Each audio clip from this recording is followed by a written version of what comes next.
I hid behind my door. Right. When the cat came close enough, I went, "Ugh!" I'd rather that Bambi got it, with a bolt through the head, rather than me getting Lyme disease. More phone calls from the lost and found of free speech. Outrageous opinion and controversial comment with the dual voltage dream team. The Michaels, Graham and Parry. He's back, is he? Through the night, until dawn's early light. The two Mikes, Parry and Graham on Talk Sport. This is Talk Sport. We are the two Mikes. It's Maunday Thursday, and it's time to say a very, very good morning to Mr. Mike, a Porky, a Parry. Very good morning to you, Mr. Parry. And a very good morning to you, Mike, as well. I didn't realise it was Maunday Thursday until you just told me that. Yeah. I do realise now, of course, it is. It is, yes, because indeed. it's Good Friday tomorrow. That's right. Yeah, So yeah. the Easter sort of weekend has begun. Now, when you say yah like Yes. that brings me on to my next point. Well, because, yes. we all know about your sort of rather unusual obsession with Russia and how you've been defending them for months and months and months and No. months. Now I'm told that you're kind of switching sides over to Germany, because I've been told by somebody very reliably in the Yes. city, who I know quite well, who tells me you made a reservation at a certain beer keller in the city of London, where you say you're going to watch the England-Germany game. Well, as usual, you're completely misinformed. Really? You've got misinformation. Are you absolutely sure about that? Well, I can tell you what the facts of the situation are. I have been invited to a German beer keller to watch the game. Really? And I've been invited By whom? there. Well, this is an interesting point. Yeah. By a group of psychologists who are going to be attending the game in the German beer keller. Right. On behalf of football interests to try and gauge during the course of the game the German mentality to the winning and losing aspects of a football match. Well, they are the world champions amongst after all. themselves, right? They are the world champions. Now, this is a scientific experiment. Are these which the same guys that you met over in Germany when you went and spoke about your miraculous recovery from cardiomyopathy, whatever it's called? that you claim to have? Dilated cardiomyopathy. So no, I think you just got the undilated kind. I can't get into that. All I can tell you, this is part of a psychological experiment I've been asked to get involved in. Oh, yeah. And it will be to minutely observe... So finally a group of psychologists going to study you. No, not me. The German attitude to winning and losing and to sport. So I will be there as an observer of the German way of life, the German way of thinking, the German way of consuming beer and food during a football match, okay? Right. And what particularly... What, you mean how to drink beer without getting completely blooderated? Well, I'm not sure about that. I'm not sure I like German beer, really, to be honest. Why not? And, hey? Why don't you like German beer? It's too sour for me. Too sour? Yeah, too sour. Well, they sour, have yeah. a whole variety of different kinds of beers. I prefer other sort of beers. But anyway, that's and by the way, German wine. I mean, forget that, right? Some German wine is okay, actually. Oh, it gets a bad rap. It gets a bad rap. It's Isn't Liebfraumilch German wine? Liebfraumilch is German wine, Yeah, that was the first wine I ever drank. I stole that off my... Gewürztraminer. Yeah, what? Gewürztraminer What's as well. that? That's German wine. What's the stuff that comes in a black You like bottle? the Black Tower. You like Black that, don't Tower? No, I don't. I hate it. I remember there was a German restaurant we used to use downtown in Manhattan. Alan Hall used to go there all the time, not surprisingly. Ralph's. Yeah, what's it called? It's called Ralph's. Ralph's, that's Funny right, enough, yeah. I was there not that long. Last time I was in New York, I went to Really? Ralph's. Yeah, just that's for right, old yeah. time's sake, we went in there for a cocktail. And they used to they serve the old what's the cabbage stuff called in Germany? Sauerkraut. Sauerkraut, yeah, and a glass of Black Tower. Yeah, it wasn't very. There wasn't a glass of Black Tower at all. Anyway, Maybe that's what you were drinking. They're not going to find anything out from you. No, don't you think it's interesting that I'm be observing the psyche of the German people? Psyche? Yeah, the psyche of the German Well, these scientists people. be wearing white coats. No. Nobody will even know they're scientists. Really? It's an undercover experiment to try and see. Sure, they won't be standing around looking like Kraftwerk. I'm doing this on behalf of England. Are you? We're going to try and work out... For England and St. George? Yes, absolutely. We're going to try and work out what the psychology... I thought you were giving up drinking for 6 weeks. Well, I might not partake of alcoholic beverage, I see. but, you know... What else do you get in a beer keller, then? You get... Apple saft? What's that? Apple saft? What's that, apple cider? Apple juice. Apple juice, yeah. Might get a bit of apple juice or something like that, yeah. Apparently, Actually, I do a lovely apple wine in Frankfurt. I was once in Frankfurt, waiting to get on a plane to fly over Bosnia to drop some supplies to the refugees. I was in Frankfurt quite a lot as well. Yeah. What was your favourite part of it? The airport. I spent most of my time in the airport. No, seriously, huge. I spent a lot of time at the airport. There's a huge, but you know, I huge spent, hotel attached to the airport. That's where I stayed as well. Yeah, exactly. But I also spent 3 days Hyatt, there. Isn't it? I think so. Yeah, I also spent 3 days there without realising it was an old town. Yeah, sure. And then I suddenly discovered the old town, which is magnificent. Oh, it is like magnificent. Fantastic art gallery with Monets and Manets in it. It's fantastic. We based ourselves in Frankfurt for the 2006 World Cup. When you say we. the TalkSport mob. Oh, okay. And there was about 20 of us. And there was a little town 20 minutes down the line, because obviously there's a massive railway junction at Frankfurt Airport, you know. Frankfurt am Main. Yeah, that's right, yeah. But 20 minutes down the line, on a very efficient, naturally very efficient in Germany railway line, there was this little town you got off, and that's where we'd taken over a country hotel, and that was our base and all that kind of stuff. And in those days, I started to get up at 5 o'clock every morning, get on the first train up to the airport, get the English newspapers, which came in at dawn. Right, well, don't you have a car? And get back. Well, it was quicker to do it by rail, much quicker, you know, just zipping up and down to the airport. I spent so much time in the airport. The restaurants were in the airport. The cinema was in the airport. Everything was at the airport. You were like that Terminal movie. Oh, that's right. Yeah, never got out the airport. Tom Hanks. But anyway, look, I think it's a magnificent thing I'm doing to on my report. You seem very calm, by the way. Sorry? You seem very calm tonight. Well, I'm always calm. No, you're not. Normally you're ranting and raving like some kind of mad, my crazed, report, maniac. On the psyche of the German people and the way they address football and the way they respond to both... so you'll be able to fill us in on this on Monday, then? Yeah, I will, to both victory and defeat will eventually arrive back on the desk and so have your Russian handlers approved this? They said this is okay? I'm not going to answer that stupid question. It will arrive back on the desk of people who are influential in the putting together of the football machinery in this country. That's how important it is. Really? Yeah, I'm serious. I wouldn't normally reveal my role in this, but as you've already spouted it out. Well, because I've been given information which I thought I had to share with the audience. Yeah, but what you were trying to say is you were trying to make out that I was going there to shout for Germany rather than England. Not at all. That was not at all what I said. Which is an horrendous accusation did not say that. To make against the most English of the Englishmen you've ever met. Well, I heard Mr. Brazil this morning on the Sports Breakfast talking about how you were born on the English-Welsh border. Yes, that's right. And he had and he gave you a hard time for not mentioning the fact that Wales was also qualified for the Euros. I know. He was trying to. By the way, what on earth were you banging on about with Ray Parlour when you started going on? I think they should play 4-4-2. What was that all about? Well, that was talking about the tactics that England might employ. Why would they listen to you on the tactics? Well, why do you think they asked me? Because I've no idea. I presume for comedy value. No, they realise I have an inside knowledge of... You've got an inside leg measurement of 26.5. Of what could happen. I wish you wouldn't be so stupid at this time of night. I think, you sound very calm, but I'm You are very calm. There's something wrong. There is something up with you. I'm slowly uncalming by, your once again ridiculous... ability or ridiculous attempt to try and destabilise me and my thinking pattern. I'm just, as usual, I'm always sceptical of anything that you say in terms of how you say it, in terms of the mood that you seem to be in. Maundy Thursday. Maundy Thursday used to be the only day that newspaper journalists got off all year. Apart from Christmas Eve. Now, one of the 2 days. Yeah, one of the 2 days. 2 days a year used to get off. One of them was it was always a big golf day. Oh, it was huge. But also, believe it or not, I was at the Express in Manchester still in the days when Maundy Thursday was still a big day. Because in those days, they didn't publish newspapers on Good Friday. Well, you've already made that clear. Yeah, and then years later, they started publishing papers on Christmas Day. Yeah. So Christmas Eve became No, they still don't publish on Christmas Day. You have to work Christmas Day for the Boxing Day paper. For the Boxing Day paper. But you don't work Christmas Eve. But you work Christmas Day. Nobody cares about any of that. So, yeah, they do. So what used to happen we had a huge office in Manchester in those days. I think we had 40 reporters and all the ancillary staff. There's about 100 people. Were you one of them? I was top reporter, yeah. I don't believe you. Yeah, I was. I don't think you were. I was. You see, why do you always have to be at the top of everything? Because I was. I mean, why are you not incapable of just telling the truth? Top dog. Why are you not incapable of telling the truth? How come I was always the first on the plane to Belfast when the bombs started going off again? Well, because they were hoping one time you wouldn't come back, probably. Oh, really? Is that right? Yeah. Oh, that's nice, thank you. I'm sure that was the case. Yeah. I was once told to occupy a room on the first floor of the Europa Hotel, which was not let out to anybody else on the grounds that when petrol bombs were thrown over the safety barrier into the grounds of the Europa Hotel, some of them often used to go through the windows of the first floor rooms, so they didn't let them out. Right. But when I got there, the guy behind the desk said, "Oh, yeah, we've got your room, Mr. Parry." And I said, hang on. Was it as reserved by the news editor of the Manchester edition of the Daily Express? This is absolutely true. I said, hang on, this is on the first floor. We don't allow the first floor rooms here. I'd been there 100 times. And they said, oh, yeah, there was a special request from Manchester. You should be in one of those. And I said, but I thought that some of the petrol bombs... He says, yes, they do. It's, your personal experience of the violence of Ulster might extend copping for a petrol bomb. You know what I mean? Did they not even sort of shore it up with sandbags and all that kind of thing? No, not really, because it was a wire top fence and all that kind of stuff. You know, razor I'm talking wire. about inside the room. Inside the room, no, they just didn't let them out. You know, that was the whole point of it.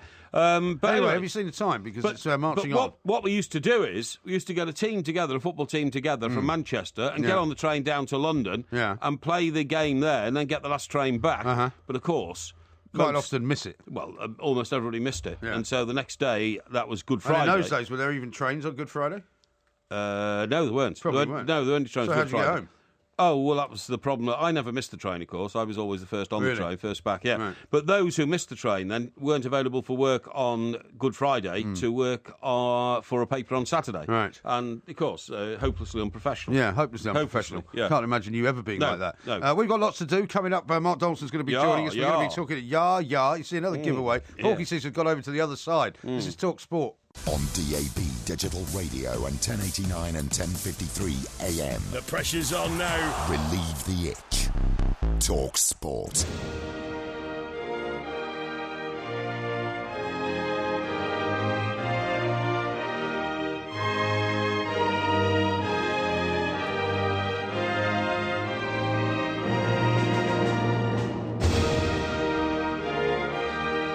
Are you still with us? Yeah. Why have you got your headphones on? No. I'm just studying some documentation here, that's all, yeah. Now, Trying to get you into the mood. yeah, but you see, you're being ridiculous again. You know, you have exposed... Are you trying to apply for a passport there? What do you mean? I just wondered what that paperwork you had in front of you. No. I thought you were trying to apply for a German passport. No, don't be ridiculous. Honestly, you do talk some utter tripe and nonsense. And, the audience quite often get the wrong idea about my thinking pattern because you... What thinking pattern is that?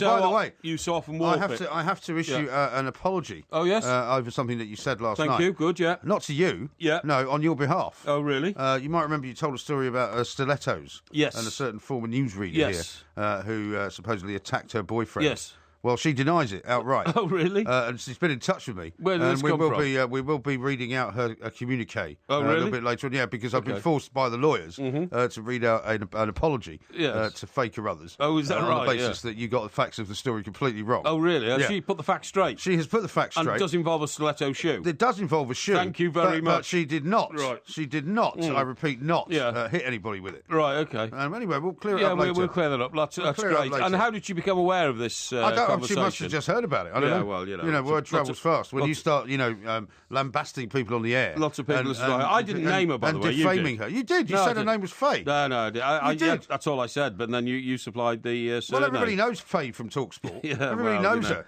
You say that. So but I managed to get you out of another sticky situation. You haven't got me out of a sticky situation at all. Now then, what's all this nonsense about Davy Moyes going to Aston Villa? Well, it's a piece on the back page of the Mirror, I Yeah, believe. I don't believe I can't believe he wants to get back into football in the Championship. Can you? No, I can't. I mean, it's the guy who wanted to go to Newcastle but then decided against it. Yes, I Thought totally about agree. going to Swansea and decided against it. Totally agree. Why on earth would he go? Maybe he's been out too long, though. Maybe he thinks if I don't get back in soon, Yes. he'll end up being like that guy who ended up going to Fulham for about 5 minutes. Absolutely. Alan Kirbishley. I totally agree. You see, I think what's happened is at Villa, I think everybody's gone doolally, don't you? Yes, I think so. And do you know where that expression comes from? Doolally? Yeah. It's Irish, isn't it? No, you see, this is the thing. it not Irish? I've been selling a new book. Have you? Yeah. Well, I hope it's more interesting than the last one. It's Has there got anything about bridges in it? No, it's got nothing about bridges, but Going Doolally is named after the Indian garrison town of Deelala. Oh, really? Yeah, Deelala. So it is part of the old subcontinent then? Yeah, that's right, where British soldiers waited, sometimes for months, to be taken back to Britain after their tour of duty.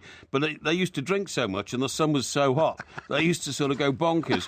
And, seriously, right. There was nothing to do, and many of them were suffering from post-traumatic stress order. Stress disorder? Yeah, disorder, yes. Not stress order. No, that's right. So post-traumatic distress order... What? Post-traumatic distress order? That's right. No, it's post-traumatic stress disorder. Right, have you got that? Yeah. Post-traumatic stress disorder. Well, it's shortened, isn't it? Yeah, that's right. What is it shortened to? PTSD. PTSD, there Yeah, you go. PTSD, Correct.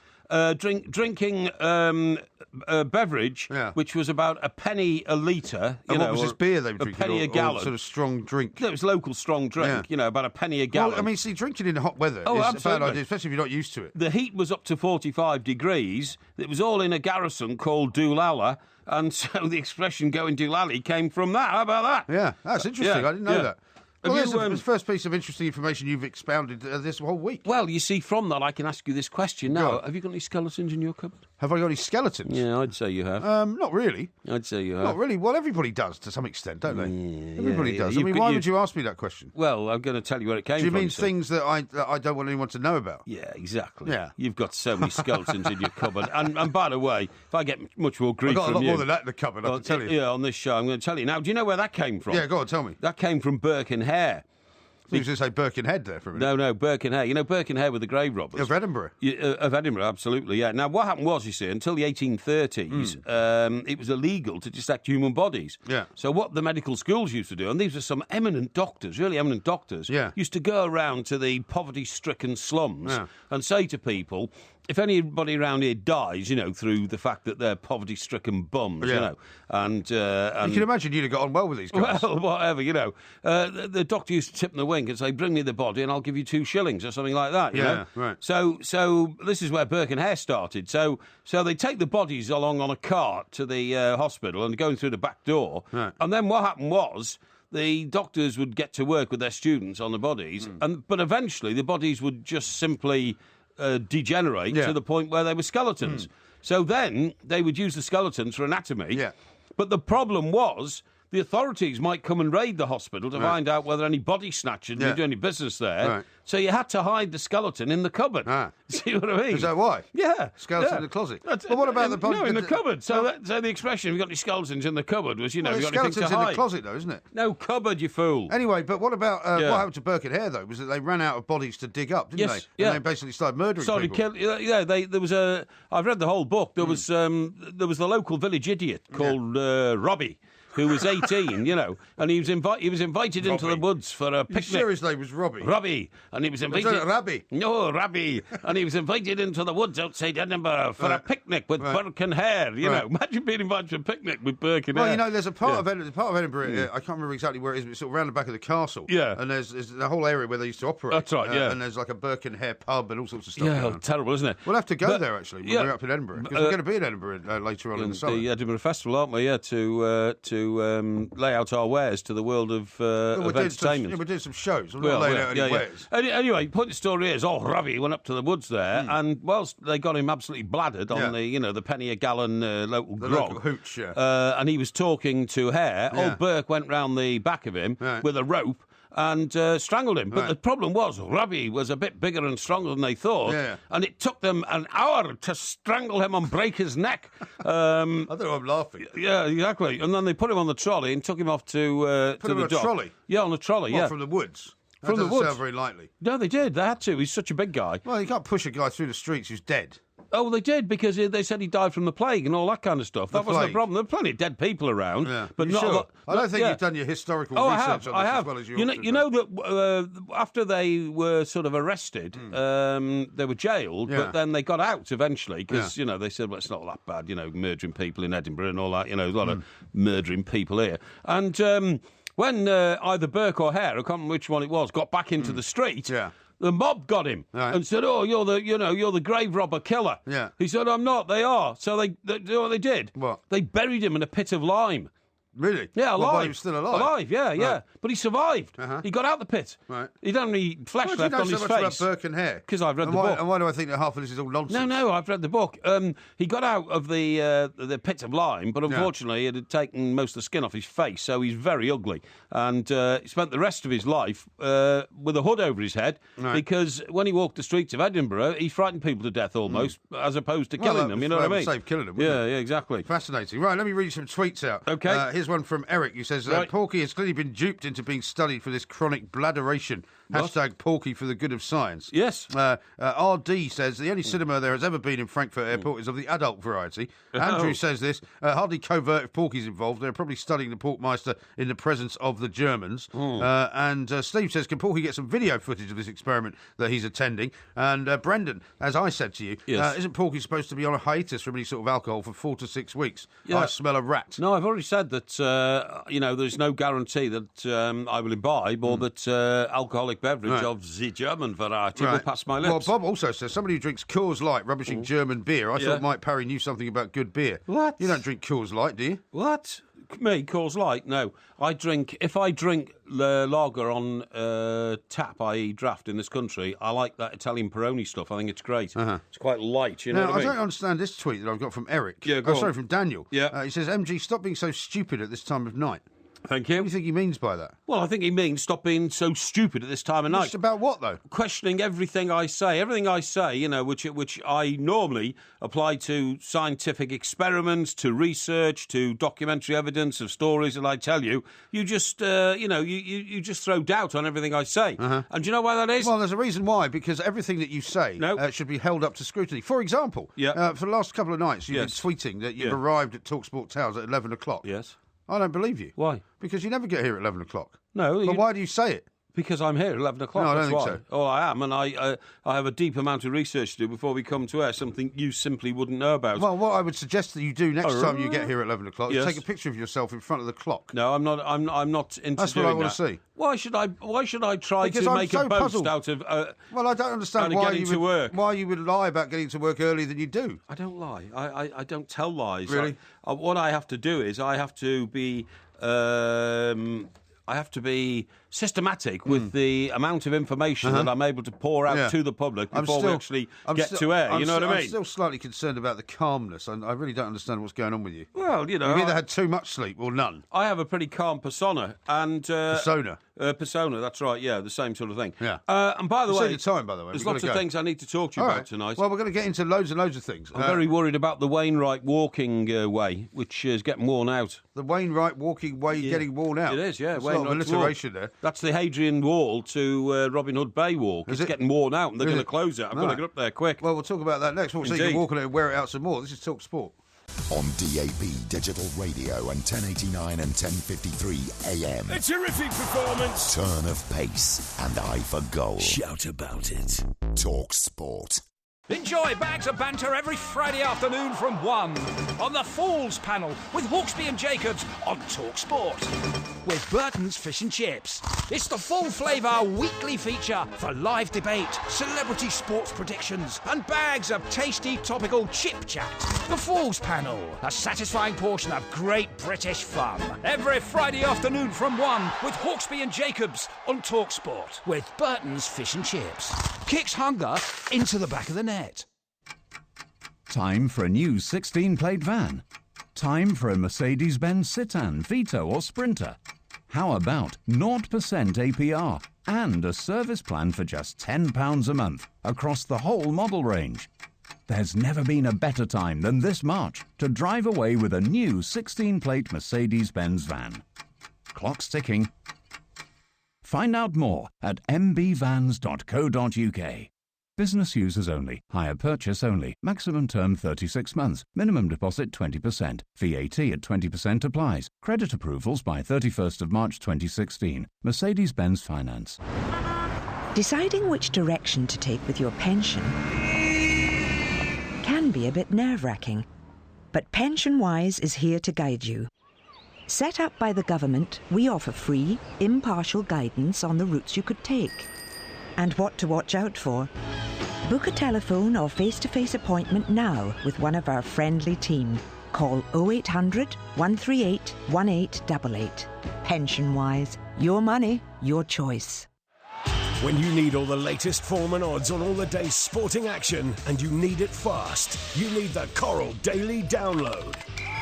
Get all the latest news and great offers on all the big games and all the biggest race meetings in one essential package. Delivered to your ears at the speed of sound. Don't miss the Coral Daily Download every morning on the Alan Brazil Sports Breakfast from 6 on Talk Sport with Coral. Your best bet for breakfast. The Two Mics, simulcast across the UK on Talk Sport and Talk Radio.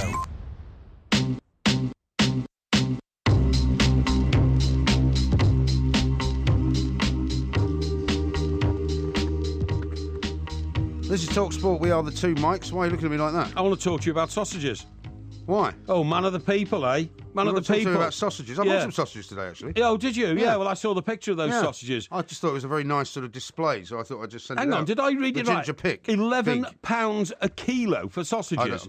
If you say so. And they were Italian sausages as well. Well, no, there was a whole different array of sausages. I bought some merguez sausages, which are obviously Moroccan. Merguez, where are they from? Merguez, like lamb sausages. I bought some pork and leek sausages, which are very nice. What are you making such horrendous noises for? I can't eat those sort of sausages. I bought some corned beef, which is fantastic corned beef. Well, you don't like corned beef? I like corned beef, but not corned beef sausages. Not corned beef sausages, you I thought moron. that's what you meant. No, just corned beef. We were talking sausages. Yeah, but I was at the butcher's and I bought 2 lots of sausages. I bought some corned beef. I like... And it's an expensive butcher's, but I like to buy expensive meat. I thought you were the man of the people. No, you're the man of the people. Yeah, I'm the man I don't of the pretend people. to be the man of the people. No, I don't. And I bought some lamb for Easter. Excuse me. I bought some lamb for Easter. Lamb for Easter? What, a leg of lamb? No, actually, because we're going to have a leg of lamb one day, but then another day we're going to have sort of Greek kebab type lamb. What'd you buy? Like chops? No, I bought some. I had actually some leg of lamb cubed for me by the butcher. So I'm going to stick it on some kebab. So you put it on a skewer? Put it on a skewer and barbecue it, yeah. With a bit of onion and all that sort of stuff? Yeah, but I'll probably marinate it a little bit. Peppers, yeah. Put I some like bits of bread. Can't stand peppers, me. Don't like onion much either. I like Irish recipe sausages. You get them in a packet. But they're so artificial. No, they're sausages. beautiful. I mean, some beautiful. people were complaining I was paying a lot of money for them. I also like skinless sausages. They're great. Skinless? They're even better. Yeah, I like the skinless. Well, you like those Richmond sausages, Yeah, that's right. Richmond Irish recipe skinless sausages. Any idea what's in them? Yes, a lot of sausage stuff. Stuff. And I have them on a toasted sandwich, and they're beautiful. And I wouldn't eat that Italian garbage that you buy. Okay. You only buy that because you think it makes you a fancy Dan eater. No, it doesn't. I just like the taste of it. Yeah, What is wrong with that? It's rubbish. I met a friend of ours there as well, actually, which I'll tell you about coming up a little bit later on. Oh, yeah? If you can identify that sausage stuff that goes into Richmond sausages, do let us know. Talk Sport. And it's in! A diving header at the end of a 50-yard run. From the root to the tip. Talk Sport. This is Talk Sport. We are the Two Mics. There'll be a podcast coming out a little bit later on, of course. I'll read you a few texts and tweets that we've had coming in. Okay. A couple of people pointing out, David amongst them, that Ron Grainer, who wrote that theme tune for May Gray, also wrote the Doctor Who theme. Did he? And also Steptoe and Son, apparently. Did he? Yeah. Wow. That man's had quite a life, hasn't he? Yeah, he certainly has. Johnny in Edinburgh says the Two Mics, the Burke and Hare Bar in Edinburgh is actually a lap dancing strippers place. Strippers so club. Enjoy the Edinburgh Festival. I used to drive past it quite a lot. Yes. And I must admit I didn't have any idea that that's what it was. Oh no, of course not. I don't go to strip clubs. No, I've got no interest in them. You're the one that goes to strip clubs to watch football. No. You've now added to that list a German beer keller. Yeah, German beer keller. That's not a strip club. And I went into a lap dancing club once in my life to watch a game of football in Soho, where there are no sports bars. But now there are, because our mate Dave has opened up the old sports bar and grill. The one that's off Shaftesbury Avenue. That's the one he's always had for ages, though. You could have gone to that one that night. No, it wasn't there then, honestly. I think it was. Matthew says, I thought Porky was giving up drink for a while. Now he's going to a German pub for the game. #liar. No. Sean says, excuse me. When are you planning Manhattan Madness, Brooklyn Bladderization, Rogerization on Rikers? #2 Mike's Roadshow. It's in the planning. It is, yeah. It is. Although in the I don't planning. think I fancy Rikers Island, though. No, I don't fancy Rikers Island. We're going to do a bunch of prisons. We might do it in December, except that we're worried there'll be too much snow on the ground. Well, New York in December. I don't think we'll do it this year, to be honest. Well, we might. We'll see. We've got to go to Glasgow in December, haven't we? Well, that's somewhere else we've got to go as well. You're absolutely right. Yeah. Becky says this classic story from Porky and his Rogerization journals. Clearly needs to get back on the drink, Rogerize and smoke. Maybe that's why he's so quiet, because you've been off the booze. No, not at all. Now, listen, did you see this report, which actually said something which I have been vouchsafing for many, many years, that, the old dumb blonde theory. What dumb blonde theory? Well, there's a theory around that, blondes are dumber than ladies who've got dark hair. Oh, you mean blonde women? Blonde women, What about blonde men? Because there's a theory about blonde men as well. Well, I don't know about the theory about blonde men, but I mean, for instance, it's encapsulated by that ridiculous joke that's been doing the rounds for centuries. You're not going to tell some kind of horrendously sexist joke. Well, I'm going to tell you a disgraceful joke which people tell about blondes, just to illustrate how dreadfully bad. Are you sure that's going to work? Yes. Yes, yeah. How dreadfully bad the victimisation against blonde women has been over the years. I used to go out with a beautiful blonde girl years ago. Oh, yeah? What's her name? Her name was Caroline. Caroline? Yes. Really? Yes. But anyway... And where was she from? Tattenhall in Cheshire. Tattenhall. Yes, yeah. Very nice. But anyway, the joke they used to tell, which I thought was disgraceful, and I always reprimanded people if they said it in my company, was, how do you make a blonde laugh on a Saturday? Yeah. And the answer is supposed to be, tell her a joke on Wednesday. Right. You see what I mean? They're trying That's not at all funny, is it? I don't think it's funny at all. Well, why have you repeated it then? Well, I'm telling you the sort of victimisation that blonde women have had over the years, which is utterly disgraceful. Right. But anyway... You know that there's some suggestion that this kind of sexist talk that you come out with on every show, we should give it a name and just call it Porkies Woman's Hour. What are you talking about? You know, because when you get back into your Sid the Sexist mode, you can just call it, Porky's Woman's Hour. Excuse me, you talk about lipstick, whether it's red or not, whether women can see the same colours that men can see. Excuse me. Now you're telling dumb blonde jokes? No, I'm not. I'm not telling blonde jokes. I'm saying they are disgraceful, and I'm being anti-Sid the Sexist, OK? So I've got this report here. A study has found out that on average, women with blonde hair had a higher IQ than brunettes or redheads, OK? Overall, their IQ was up to 3 points higher than those with different hair colours, right? What a load of rubbish. Yeah. Also good news for men with blonde hair that you asked about. They have IQs about equal to men with other hair colours. Really? There's a funny thing. So what, are they saying that blonde women have higher IQs than women with different coloured hair? Yes, they are. But blonde men have IQs the same as every other man? They did. Where do you find this rubbish? Well, I'm telling you, this... let me see. I'll tell you in a minute. But the point is... This was done in America, right? It's connected to Harvard Law School, and the reason they did it was to break down the stereotypes about blondes, and in particular, they wanted to protect the reputation of Marilyn Monroe and all blonde actresses right up to the modern day to Paris Hilton, right? So they took... Is she an actress now? Who? Paris Hilton. Paris Hilton's a socialite, isn't she? I wouldn't call her an actress, exactly. I didn't say she was an actress. You said a reputation of blonde actresses like Marilyn Monroe and Paris Hilton. No, I said all the way up to the modern day Paris Hilton. Right, OK. The last thing I saw Paris Hilton in was like an advert for a gambling company. She's still on there. Yeah, we see it every night. And I think she's very good. I think she's very passable. I don't have a problem with Paris Hilton. No, exactly. She's a very clever woman. Exactly. She made an awful lot of money. Yes. Now, you see, she was written off, Paris Hilton, who's described, by the way, in the report as an American hotel heiress, which I suppose is about right. Well, you know, they say that, but I don't think that's actually true. I don't think the Hilton family own the hotel I think chain the Hilton anymore? family have now sold the chain, I'm sure of it. OK. I'm sure of it. So it's actually nonsense. Anyway, they say that the guy who launched this, research... What, Sid? No, he said, I deliberately wanted to do it to dispel the myth that blonde women are in any way daft. Now, he says... Yeah, but isn't it such a ridiculous premise that by actually doing a study into whether it's true or not is in some ways basically making the stereotype more believable? No, it's not. Why would you bother? It's not, because the guy who was in charge of this, the Harvard Law School guy, no, not Sid at all. What's his name? I'll tell you in a minute. He said that what you had to do was dispel images which were built up by people like Goldie Hawn, who played a dumb blonde in films like Private Benjamin. Yeah, except she wasn't. Funny enough, I watched Private Benjamin the other night. It was on at the weekend. It's great, very funny. Right, okay. Still very funny. You like it, yeah? Yeah, I do. Have you seen it? I've seen a bit of it. A bit of it? Yeah, I've seen a bit of it. Which bit have you seen? I've seen the bit of it where she goes to the senior officer and asks for a better pair of knickers because she thinks that the knickers that they've issued her are not like sexy enough or something. No. It's when she goes in and she says, do you have these in any other colour but green? Is that right? Yeah. It's nothing to do with knickers. Yeah, isn't it? That was a different film. I thought it was underwear or something. No. Right, okay, yeah, okay.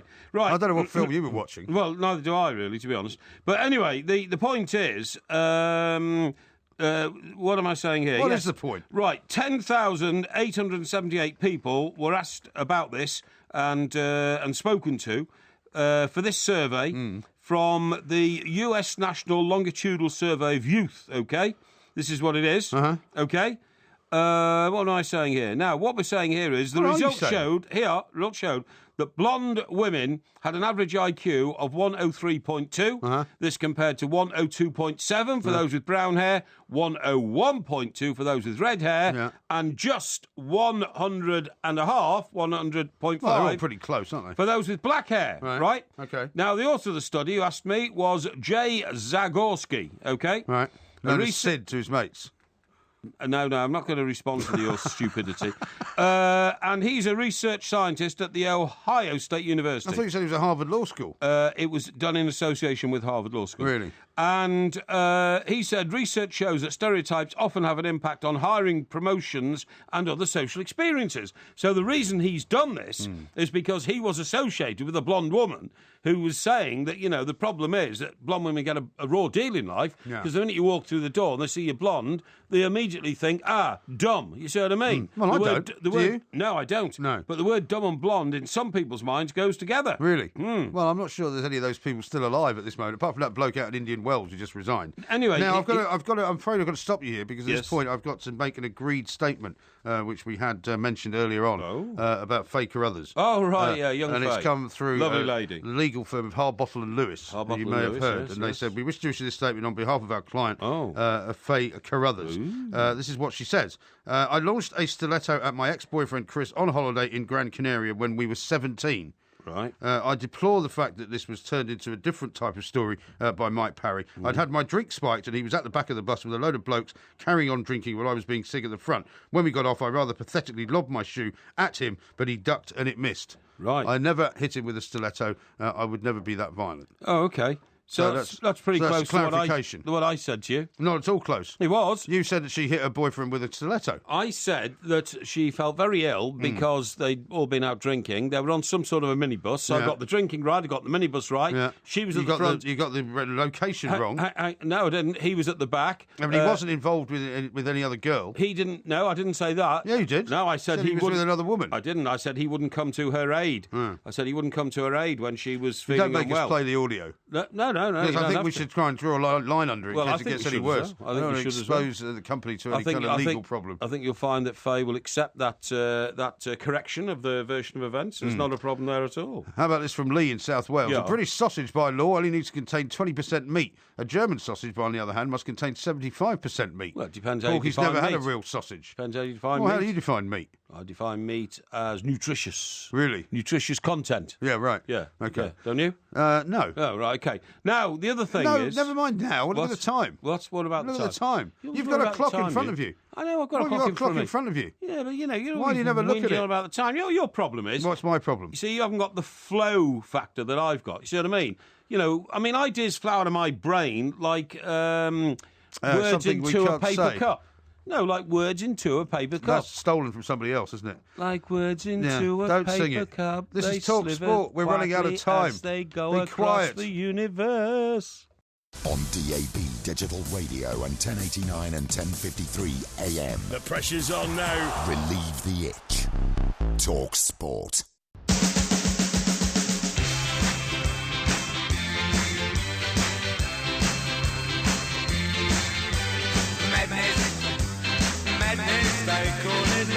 In order to grab his attention, she took off her stiletto heel because she was wearing stiletto heels. Started battering him with it. Yeah, absolutely. She said she wasn't having it and used it as an offensive weapon. And she said it was frighteningly useful as a weapon. Really? Well, there's the evidence then. Sorry? I didn't want him to do that because now it might get us into more trouble. Now you've repeated the libel. Well, I think you'll find that my version was fairly close, and I think you'll find that Faye will realise that I did that to defend her honour, not to persecute her. Well, fortunately, I think we've been able to talk the lawyers down. Now, let me see what I've got here. Somebody sent me a picture of the ingredients, Maxwell, of Richmond sausages. Would you like to know what's in them? No, thank you. It says pork, 42%. Lovely, that's water. Great. So that's half. That's at least half, mate. You said 20%. No, I didn't say 20%. Yes, you did. I read out a text from somebody who said, by law, by law, you should listen more to what people say. Yeah. By law, you only have to bring in 20% meat, right? And 42% isn't half, by the way. I know your maths isn't particularly good, but 50% is half. It also contains water, pork fat, 10%, rusk, wheat, starch, potato, vegetable protein, pea, soya, less than 2% salt, yeast, extract, flavourings, stabilisers, diphosphates, some kind of gum that I can't quite read, antioxidants, E300 and E307, preservative, sodium metabisulfate, colour, cochineal, a casing's made from beef collagen. Yes, that's all. Although every care has been taken to remove bones, some may remain. Yeah, well, there you go. Sounds horrendous. Yeah, well, it's all very terribly interesting. I wouldn't want to eat that if I were you. Talking about the international sausage market that you were at today. Do you get any? It's not an international sausage market. It's a butcher's. It's a national sausage market. market. It's a butcher's called the Ginger Pig. You've already talked about German and Italian. Do you get any French sausages? They do have Toulouse sausages there, which I've had before, which are very good. And what are they like? Well, they're a little bit more sort of garlicky, basically. Yeah, that's what I mean. You know, if I'm cooking something that requires Toulouse sausages, yes, I would get some. What is the French for sausage? Well, saucisson, I would say normally. Saucisson. Yeah. Are we sure about this? What? Are we sure about this? Well, yeah, I think so. Yeah, okay, yeah. Now, did you know that French is slowly turning into English? Now, I did hear that, yeah. Yeah, for how long have I been telling the world that if we all spoke one language, and that language was English, because it is the most widely spoken language in the world already, then we'd have a better world. We wouldn't have so much misunderstanding, right? Maybe. For instance, when Angela Merkel has something to say about issues involving, immigration, about issues involving the EU, about issues involving terrorism in Europe, wouldn't it be better if she could just stand up and speak in a language that we could hear in this country? I think it would be a much duller world if everybody spoke the same language. I love going abroad and listening to foreign languages. I mean, funnily enough, you don't have to do that. You can hear it in London. Yeah. But, I mean, I love going to Italy and hearing Italian being spoken and going to France and hearing French being spoken. People in Italy it would be awful if they all spoke English. If people in Italy spoke English, it would improve their economy by 10%. Why? It would. Why is our economy? Why do you think our economy is doing so well? Well, it's doing better than the Italian economy. Well, I can tell you that. The Italians but do it's okay. not just that. Italians have a different way of life. But Mike, we're not the only country that speaks English. America speaks English. America's the most powerful country in the world. But there's lots about American culture that I don't particularly want People to need adopt to into take Europe. The great thing about Europe is that you travel very relatively short distances and you find different cultures. Yeah. In America, you travel for hundreds and hundreds of miles, thousands of miles, and nothing looks any different. Anyway, listen. What do you mean anyway? Because I'm telling you the story. There are people in France who still don't get it. They don't understand why, France is going backwards and the rest of the world's going forwards because they speak French. Now, there's a guy called Professor Jean Mallet. Jean Mallet? Jean Mallet. Where's he from? He's from France. And he's a French linguist. Is he? And he said that he's up in arms and he's calling his countrymen lazy and inappropriate for allowing an invasion of English words into the French language, OK? Oh, yeah. He says in French, it's reprehensible and unnecessary that the language of France is becoming franglais. Yes. That's a mixture of French and English, right? Is it really? Yeah. I'd never have guessed. Now, he did his own study. Yeah. Oh, excuse me. Well, you're just going to reel out one study after another tonight. No. I mean, for heaven's sake. Well, I follow these things. Yeah, I know. I pick them up in my three journals. Studies in a row. It doesn't matter. What he says is, I'd rather tell you about the three things in the personal listography on the back of our favourite paper today. Yeah, I'm going to tell you this. Right. What he's found out is words which are now in the French dictionary include. He said there's never been so many Anglicisms in our vocabulary. There are as many as 10% of the French language is now English, they're English words. Which words, for example? And it's increasing exponentially. Right, well, which do you know words? what exponentially means? Yes, I do, yeah. What does it mean? Well, it means by a factor more than it's bigger than itself, basically. By a factor that's bigger than itself, right? The reason is partly a linguistic laziness. Because many English what are the words? Tell us what words they are. I'm going to tell you if you just shut up for a minute. No, because we haven't got all night. Because show. many English words are shorter and more user-friendly than their French counterparts. Such as? He says they don't sound as nice as the French words, but we use them because they've become automatic, OK? Right, like what words then? Words like email. Email? Email. Is that an English word? It's an English word, but it's in the French dictionary. OK. Supermodel. Supermodel? Supermodel is what's the French word for that? Well, there isn't one. There isn't one. That's the point. Well, it couldn't be any longer than supermodel. No. It'll be something like model. Well, I mean, they've got their own word for supermarket, haven't they? No, it'll be model de super, won't it? They'll have three words. Do you know what the French word is for supermarket? Market de super. Supermarché. Supermarché. So super is in the front. Okay. So why wouldn't they just have super, whatever the French is for model? And what about this one? This will tickle your fancy. Takeaway. takeaway is now in the French district. Why? What's that going to do with me? Well, because all your food is takeaways. No, That's all you ever do. You've just been berating me for going to a butcher's, right? Yeah. How is that takeaway food? Well, hang on. Normally speaking, when you're in town in the evening and get into a cab and go home, first thing you hit is your Get Food app or whatever it's called. No, it's not. What's that app called where you can just ring them up and get all sorts of any food? Well, it's an app, so you don't use it to ring them. No, what is it called?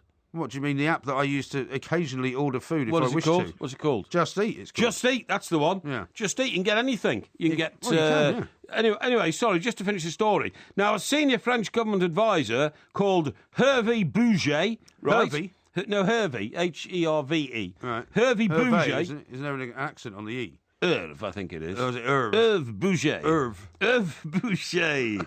Hervé Bouget has warned of the time that French is besieged by the growing global number of English speakers. He says, despite having 200 million French speakers on Earth, the idea of a French-speaking world is now, for the first time, becoming obsolete to the French nation. I don't think there's any truth to that at all. It is. No, because, I mean... the world's never going to speak French, is it? Well, lots of parts of the world speak French, though. I mean, Don't you parts of remember Africa that? speak French. Don't you remember that the diminutive President Sarkozy, right? Diminutive, right? What's that mean? It means small. Exactly. Why are you asking me what words mean? Well, I just want to make sure you're on the ball tonight. The diminutive... I don't think there's any doubt about who's not on the ball tonight. Hang on, Sarkozy. He opened a French news channel as an equivalent to Sky News International and BBC Worldwide. What was it called? Ciel. What? Le Ciel. Le Ciel, what's that? It's French for sky. No, you idiot. No, he wanted to be totally different. It was called France Internationale, right? France? Okay, yeah. What's that? No, what's France? What's the French for France? Huh? Francais? Well, Francais is French, isn't it? Yeah, it was Francais. It was Francais International or something like that. And I thought France. What? I thought France was French for France. Is it? Francais is French for French language, isn't it? Oh, I think you're probably right. They speak French. Well, it could have been Francais, the French language. But anyway, the point of my story is... Sure it wasn't called France 24? France 24, it's called. Now, what he did was, he said, this will go around the world, people will pick it up, it'll be in... And he's going to give it away free to hotels all over the world, you know, like cabled into the hotel. Nobody wanted it. It closed down within a year. They had to close it down. They employed like 200 journalists. It was all spoken in French. So you're saying France 24 doesn't exist? No, it doesn't. No. Are you sure? Gone. John says he watches it when he's in France. What? John says he watches it when he's in France. Well, what part of France? It may exist on the fringes. On the fringes? It may exist on the fringes, You're talking absolute bolloxio. I'm not. Where do you get all this rubbish? No, I'm telling you, it was meant to be a worldwide news station. How about Canal Plus? Canal Plus is sport. Well, no, it's a French TV station. Yeah, of course it is, but it's not just sport. Yeah, but it's not meant to spread the French language around the world. It just so happens to have content which is some of it's French. I mean, so now that you've decided to annex Germany, right, as your next port of call for sort of, you know, clearly getting handouts and freebies, right? Not at all. You're now attacking France like you're back in some kind of Vichy world. I'm not attacking France at all. Don't be ridiculous. This makes perfect sense now. Now I know why you're going to this German beer cellar, right? There are many parts of France which I like very much indeed. Yeah. Good place. Yeah, well, you know, why don't you invade them then? Good food. Oh, look, there's France 24 on the internal monitor. What's that? That's France 24. And what is the lettering? In which language is the lettering? After the Brussels attacks, race to find remaining suspects. It's all in English. Thank you very much indeed. Well, you said it was all in French, and so they shut it down. It was all in French, and they scrapped the French version and made it English-speaking, OK? It's in French, English and Arabic. It's not. It's obviously in English in England because we're English. The strap on the bottom says Brussels attacks. Brussels police found 15 kills. It's all in English. I know it is. So I'm completely right. Because we're in England. I'm completely right. We're in England. But it doesn't exist in French anymore. Right. Do you think when you see Sky in China, it's in English? Yeah, yes, it is. Of course it is. Is it? Of course it is. You don't think it's in Chinese? They don't have it in Chinese. Really? No, of course they don't. Don't be silly. There is no such thing as Chinese. You know that, don't you? What? You know there's no such thing as Chinese. You're talking Mandarin, aren't you? It would be in Mandarin. Yeah, Mandarin. It's like Talk Sports commentary. Now, we're out of time. I'm going to throw another quick one at you. What? Bite the bullet. Yeah. Come on, where did that come from? No idea. Come on, you know. I don't know. You do. I don't know. It's so obvious. Well, you can tell me in a minute. I will. Hold on to that thought. Maybe I'll find a bullet and see if I can slot it somewhere. This is Talk Sport. If you fancy a flutter on the football, a gamble on the golf, a double on the darts, or a treble on the tennis, you're in luck. Get closer to the action every weekend with Betway's Man in the Know on the Weekend Sports Breakfast with Georgie Bingham and Mickey Quinn. Bringing you all the form on the football, the going at Goodwood, the tries at Twickenham and the overs at the Oval. Every Saturday and Sunday morning from 7 on TalkSport with Betway. Bet the responsible way. The family member who was concerned. The neighbour who felt uneasy. The teacher who was worried. The coach who noticed at practice.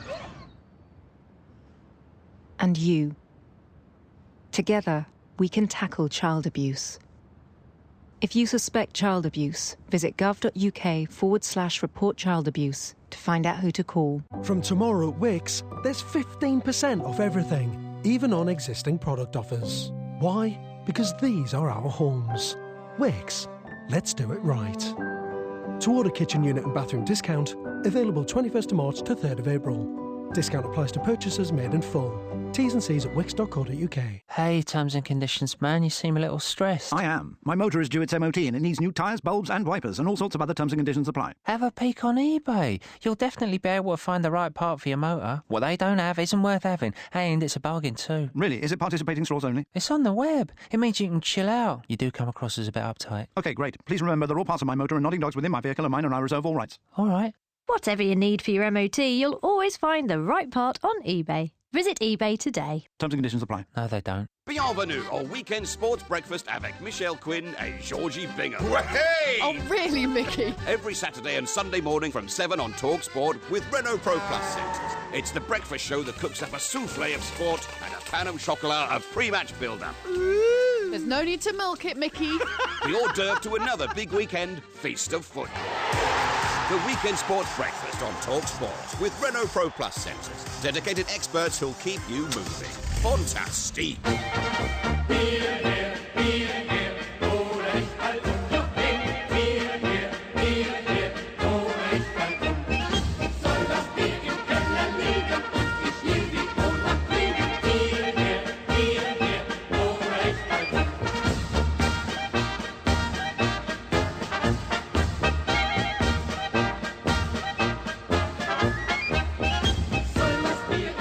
TalkSport, we are the Two Mics. There will be a podcast coming out a little bit later on. A Porky Vision, of course, coming up in the next hour. But we're going to talk now to Terry Haley, Vice President of Marketing World of Beer Franchising Incorporated. He's on a beer drinking internship search. Excellent. I can't imagine what would have happened if you and I were, when we were younger, offered this kind of thing. Totally agree. Let's find out from Terry precisely what he's looking for. Terry, very good morning to you. Good morning. How are you guys? Yeah, very well, thank you. Very well indeed. I have to tell you, we've already had a few people on Twitter saying when we said that we were going to be talking to you, they want to know where they can apply for this particular position.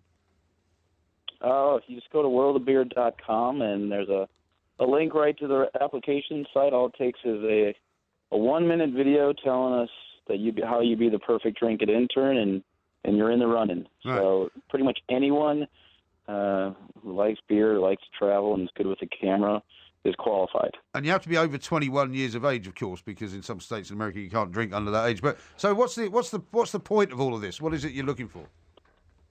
Well, World of Beer, our mission as a brand is to tell the great stories of craft beer and to encourage the discovery and appreciation of our favorite beverage. So what we're really looking to do is find 3 folks who, I guess for lack of a better term, can be backpacked social journalists for us for the summer. And so they'll travel around the world into breweries in the U.S. They'll be in the U.K., Ireland, I think. I know they're going to Czechoslovakia, over to Belgium, but they're going to be documenting their beer journeys and really telling stories to all of our interested customers. And in the meantime, I'm sure they're going to have a hell of a time doing it. Terry, absolutely right. What sort of qualifications will you be seeking in the people who get these jobs? Because it's such an unusual position to apply for. When the guy comes in and you're interviewing him for the job, do you say, right, drink the first 6 pints of beer that I give to you, and then I'll examine your eyes to see if you're still standing upright. I'll want to know if you can speak properly. I mean, how do you suss these guys out to see if they're suited for the job? Well, there's certainly a strong fortitude that's required for such difficult work. No, really, we're looking for someone who can tell a good story, and they've got to love beer. And so right now, people are looking for great short stories to tell them about things, authentic stories from people that are telling them about things they love and they're passionate about. And so when we're looking at these folks, and that's why a 1-minute video is so important, is who are good characters of people who can spin a great story about a beer that they love and get people interested. And that's really the requirement of it. And the great thing, we have over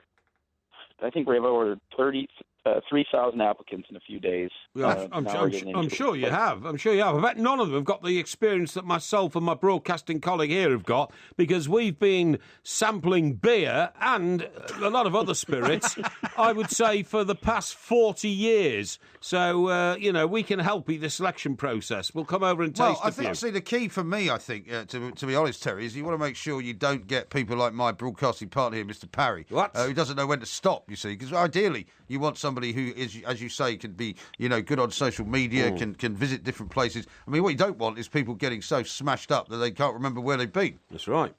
Right. We want them to have time to drink the beer instead of just hear the story. So you do got to have a little bit of ability to be succinct. But, you guys, I think you guys sound great for the role. You got the voice. You've got the whole thing going. I encourage you to apply.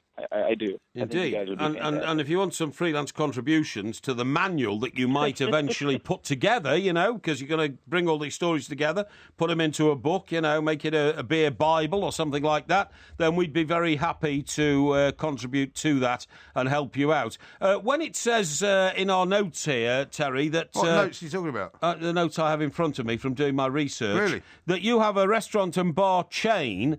Is this a growing chain? Are you expanding across the Florida and the South of America? Why are you interested in expansion in Florida? Because it's a Florida-based restaurant and bar chain. Oh, okay.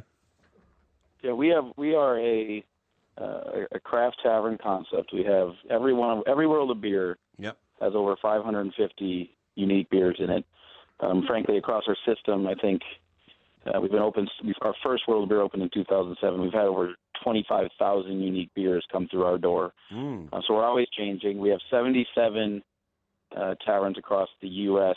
And growing at a rapid pace. But we actually are expanding internationally. We're opening our first international tavern in Shanghai in May. Shanghai. And we're looking.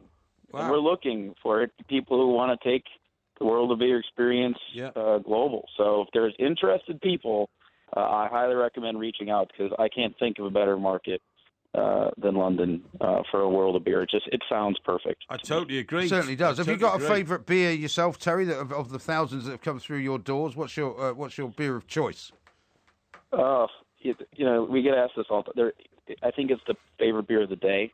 Right. We're always trying. I go through phases. I'm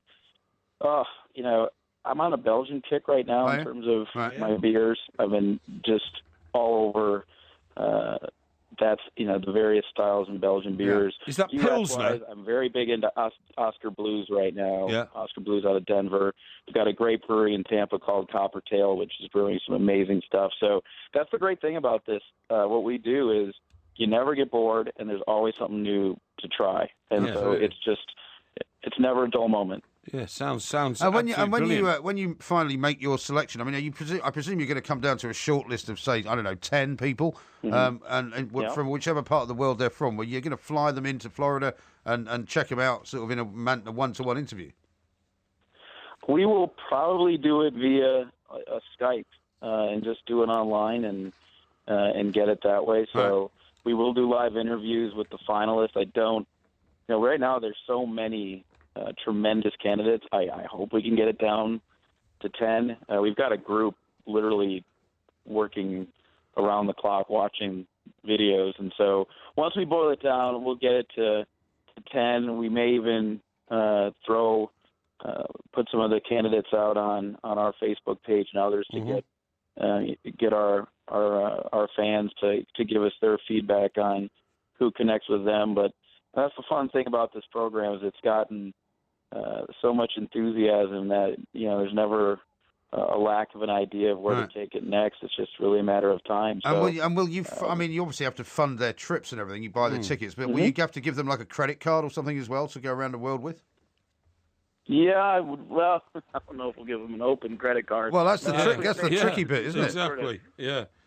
They'll definitely cover all of their expenses across the board, and we'll figure out. We'll make sure we take really good care of all the people that I'm sure they'll be putting up some pretty decent beer tabs, and that's their job. So we'll make sure we take really good care of it. And we've got some, frankly, we've got breweries contacting us from all over the place right now, asking for the interns to come and join them. So I'm sure that they'll have some good experiences with all the great people that they're going to meet on their trips. And, I'm hoping that as, the head of marketing, I'm going to get to tag along on some of this stuff. I think that's important. Oh, I think it's very important. Just for quality control. Exactly. You've got to make sure that the product is personally sampled by yourself. I once did a similar thing with wine in South Africa, Terry, in Stellenbosch, okay?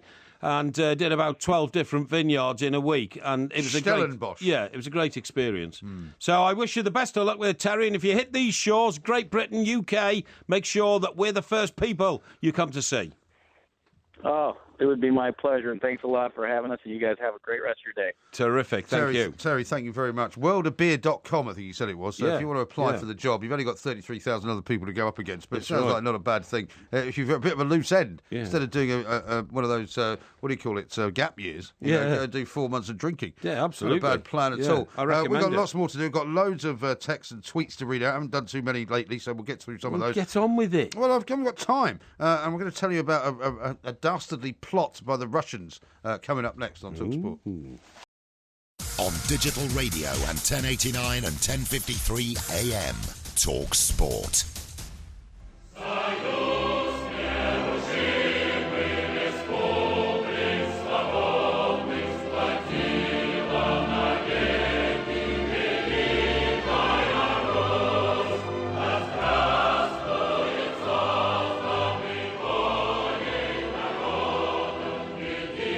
This is TalkSport. We are the two Mikes. Porky Vision coming up a little bit later on. I don't know if it's going to include any Russian or German shows this week because Porky's obviously now dicing with all sorts of international powers. That feels a little bit of Russian for you. Have you seen this story about the Russian lion cubs and what they're planning to do? The Russian lion cubs? Tell me about it. Well, I probably know. But last year, prehistoric cave lion cubs were found in Siberia.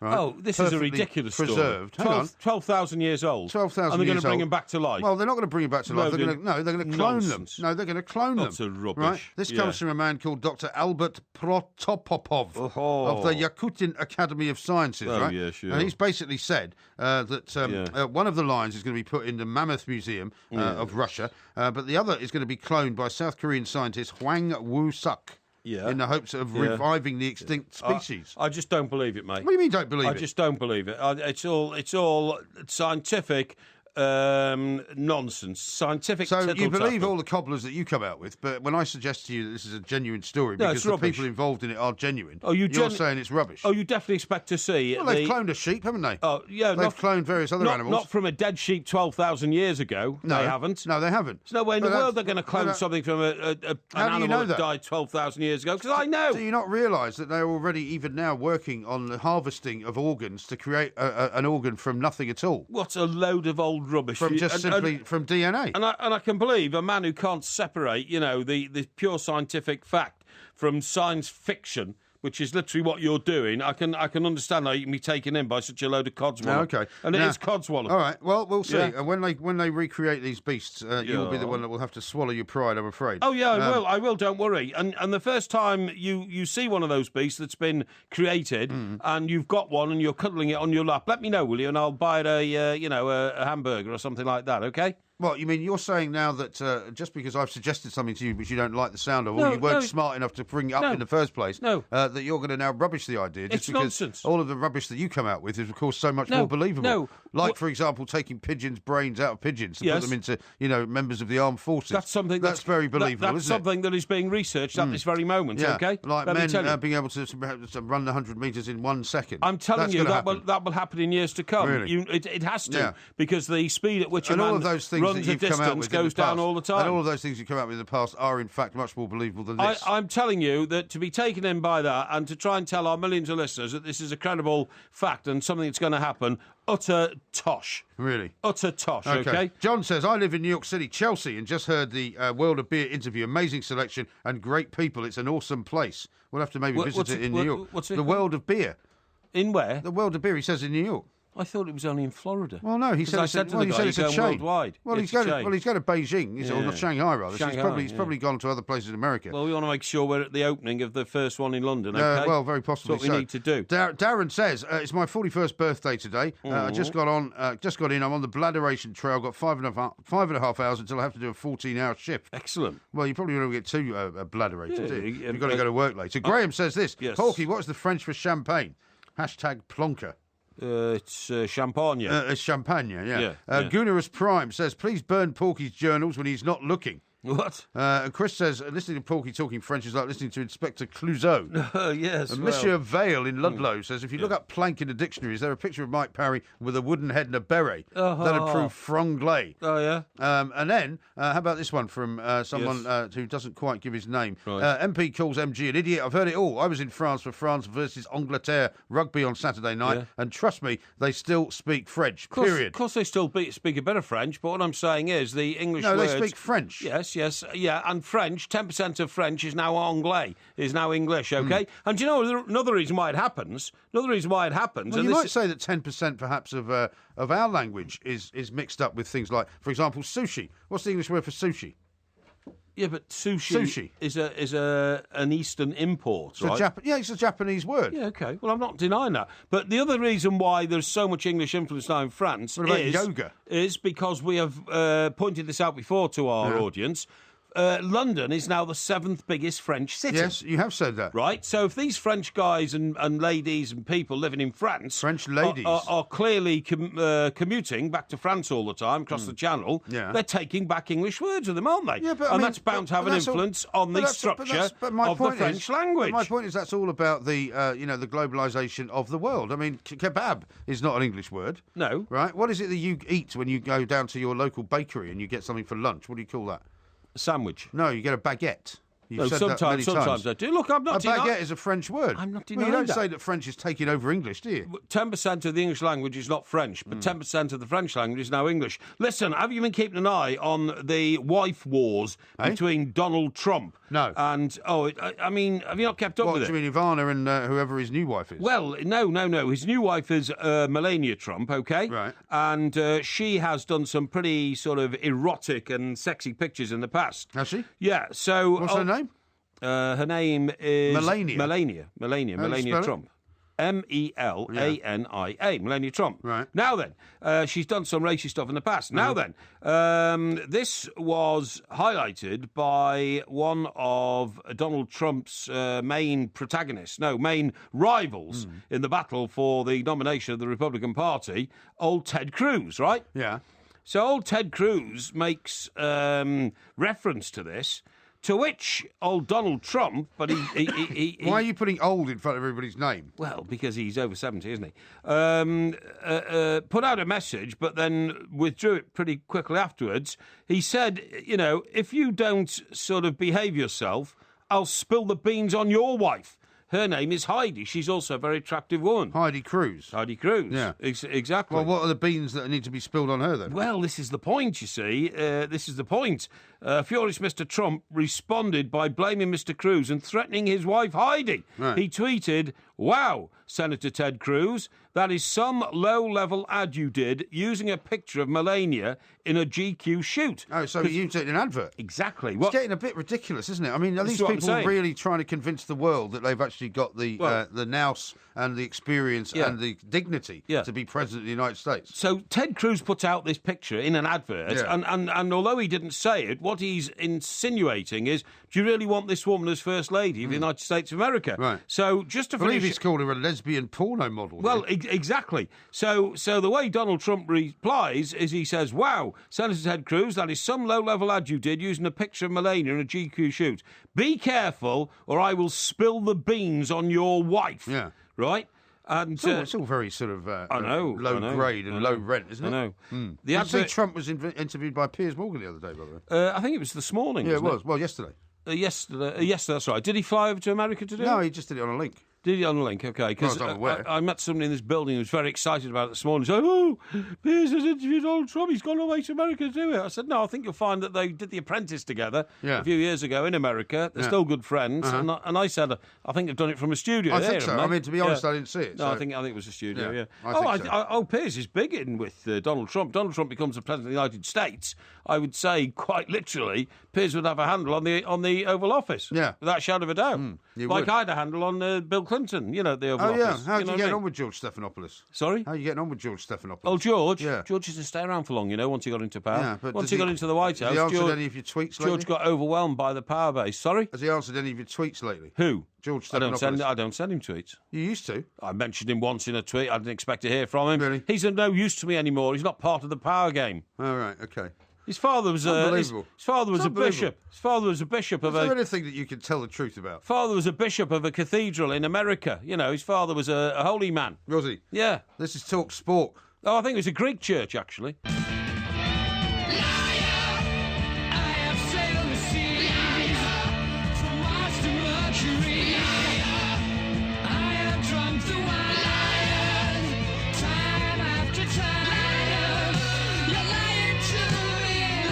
This is Talk Sport. We are the two mics. Coming up in the next hour, we've got Porky Vision, of course. We've got some hints as to what might be coming up, but we're not going to give too much away. No. Smethwick Mon, who tweets us regularly, is saying, we've got a tornado warning here in Dallas. If I don't make it, thanks for the laughs and lean ham advice. Really? So tornado warning in Dallas, Texas. Yeah, let's hope he comes out the other end of it. A lot of big buildings in Dallas. Yeah, there are a lot of big buildings, and tornadoes are always difficult. Here's one from D, who says, MG, have you heard from that guy who used to tweet Porky? Oh, no, he's no use to me. He's not in the power game. Hashtag man of himself. Well, as opposed to man of the people. That sort of came out the wrong way. What I meant is that in my political research role, I'm not sure that George is able to offer anything anymore. But his dad was He was a Greek Orthodox priest, I think. I think he was... No, he wasn't. He was a Greek Orthodox bishop. Was he? Of that church on Fifth Avenue. You know the one I'm talking about? What, St. Patrick's Cathedral? No, because that's Catholic church. Yeah, the Greek... I don't know whether there's a Greek Orthodox church. No, there is a Greek Orthodox church around there somewhere. Is there? Yeah, there is. Yeah. Was that when you had fleeting aspirations to become Greek or something? No, I never wanted what is to it be with Greek. you wanting to sort of, latch on to some other country? Because William says this, just in case Porky gets on the shortlist for the beer tasting internship, yes, he can start practising in the beer cellar on Sunday. Good idea. Well, actually, it's Saturday the game, isn't it? By the way, you're talking about churches and all that. Do you know what churches do now? What do you because mean? they don't get enough people going in the church and put money in the collection plate, or the collection box, or collection envelope, whatever it is. Yeah, well, they've all got a collection. That's one of the things my father used to say. Yeah, they all got a collection. They've now got an app. Every church has now got an app. Have they? And you subscribe to... Instead of giving money when you go there, you just do it electronically You now. just donate, yeah. £2 a week. Uh-huh. How about that? Yeah, well, that doesn't surprise me. Hey? I suppose they've got themselves in a modern world. The problem is that how many of the people who actually go to church would know how to use an app? I mean, you wouldn't, would you? No. But it says here, vicars are increasingly pointing their congregations towards apps or text message donation schemes to keep the money coming in. More than 100 parishes receive donations via church app, right? Church app is a nationally recognised way of... Well, it's quite sensible, isn't it? I can't believe it. Yeah. I can't believe it. Why not? Why wouldn't they be in the modern world? I mean, you're one of the few people who isn't. The app now raises £2 million a year. There you go. For churches in this country. Talk Sport. And it's in! A diving header at the end of a 50-yard run. From the root to the tip. Talk Sport.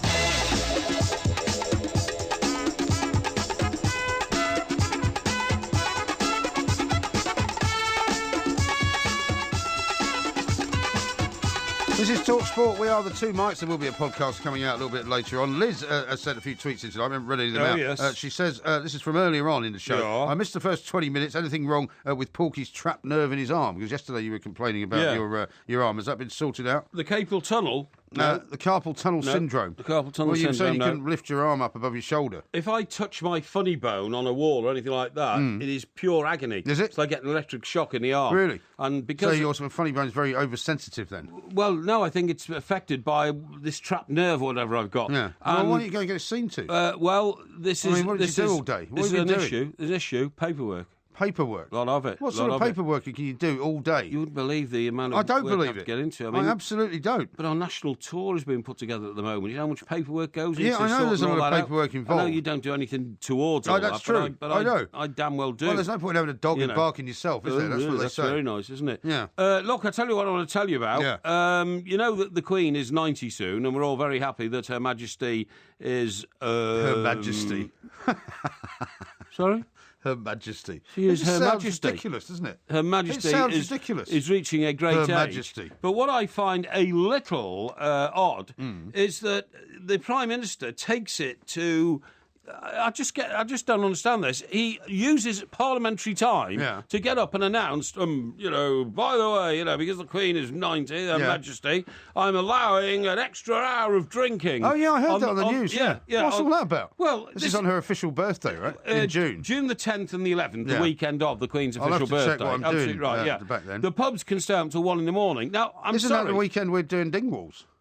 Is it? It is, yeah, June the 10th. June you're the the man that's putting together the world tour. You should know That's this. true, I am. Yeah, it is June the 10th, Friday, June the 10th. You're So that right, weekend we could stay drinking out for an extra hour. We get bladderated even more. But does that mean that if you've got, say, a bar that's open till 2 a.m., you can keep it open till 3? Now, you see, this is the point. Is that what it means? This is the very point. I don't understand this. I thought we were now a 24-hour drinking nation. Well, we're not really, are we? And I thought that there was so much flexibility in... I mean, look, there is flexibility in pub drinking hours. I know, locally, down in Surrey, down in... Stockbroker Belt in I believe you forgot what it's called. Yeah.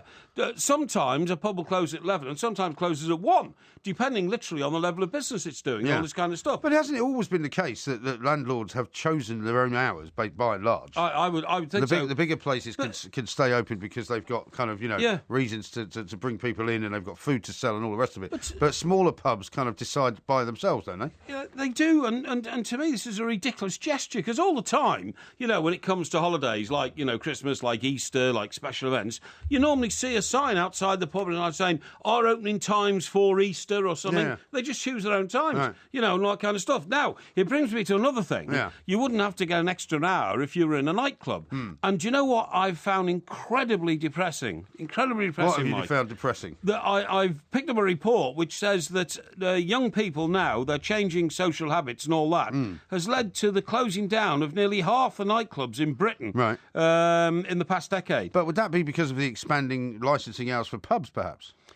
Well, I don't think so. You see, it must be, because, if pubs can stay open, say, for example, there are pubs in London that are open on a regular basis till midnight. Right. Probably maybe later than that. So if you're in the olden days, say, getting to 10:30, quarter to 11, when you were drinking in your 20s, right, up in Chester or whatever, that's right, you'd go to a nightclub carry on. You would. Now you don't have to. No, but you wanted to carry on till 2 or 3 in the morning. Well, yeah, but you basically, if you're staying in a place and then you get to 1 o'clock and they close up, you probably just go home then, don't you? Well, I don't know, because listen, in 2005 there were 3,144 nightclubs in this country. Yeah. That's defined as a place that's open beyond 12 o'clock. Sure. And does music and dancing. Right. Music and dancing. Music and dancing. Yeah. Well, but also, a lot of nightclubs charge an awful lot of money to get in. Well, you may be right. Today there's 1,733. That's almost half. Yeah. Right. Now I find that depressing. The night that was a perfect night when I was 20 years of age, and I was a trainee journalist. Was take a Thursday when you got your pay packet money, okay? So you'd meet your mates in the pub about 7 o'clock. Well, actually, you'd have a few drinks after work at 5:30 when the pub's opened, right? Yeah. And you get home at 6:30, you have a quick shower and get changed and all that. Well, how many drinks could you have between 5:30 and getting home an hour later? 3 or 4. 3 or 4? Well, in half an hour? No, in an hour, because you'd leave at... you said you got home at 6:30. Leave at 6:30. Get home at 7:15. Oh, I see. It's very close by. Right. Quick shower and all that. Would you live above the pub? No, but meet my mates at 7:30, right? Then we'd start on the this old... This is a ridiculous time frame. No, it's not. No, listen. So you get home at 7. Yes. Right, you take 10 minutes to get ready. Yes. You come back out again. What's the point of going home? Absolutely. Well, to get changed, because you're going out that evening. Because you've got your working clothes on, you want to change. Why don't you just go home at 5:30 and take it easy for a while? Because you like having a few... You've got two sets of friends. You've got your mates at work. You see, this is why you're sort of uncontrollable when it comes to this kind of socialising. Hang on. So you have an hour of drinking with your mates after work on a Thursday, because you've all got your pockets full of money, because you've just been paid, right? Then you dash off home. Perhaps not full of money. I get home at 6:45, right? And you get in the shower and everything, and come out at 7:15. Your mother's got your tea on the table. I don't want any tea, Mum. Throw me tea away. Did you have a shower then? Of course, no. We had. You didn't have a shower. No, what we had like a bath tap with a long rubber thing on the end.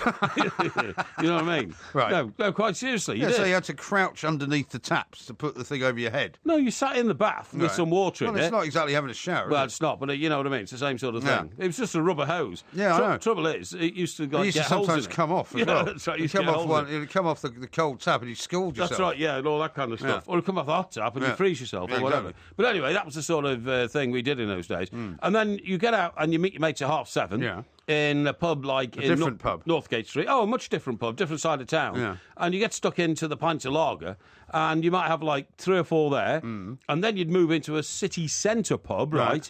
At about. Would you walk there?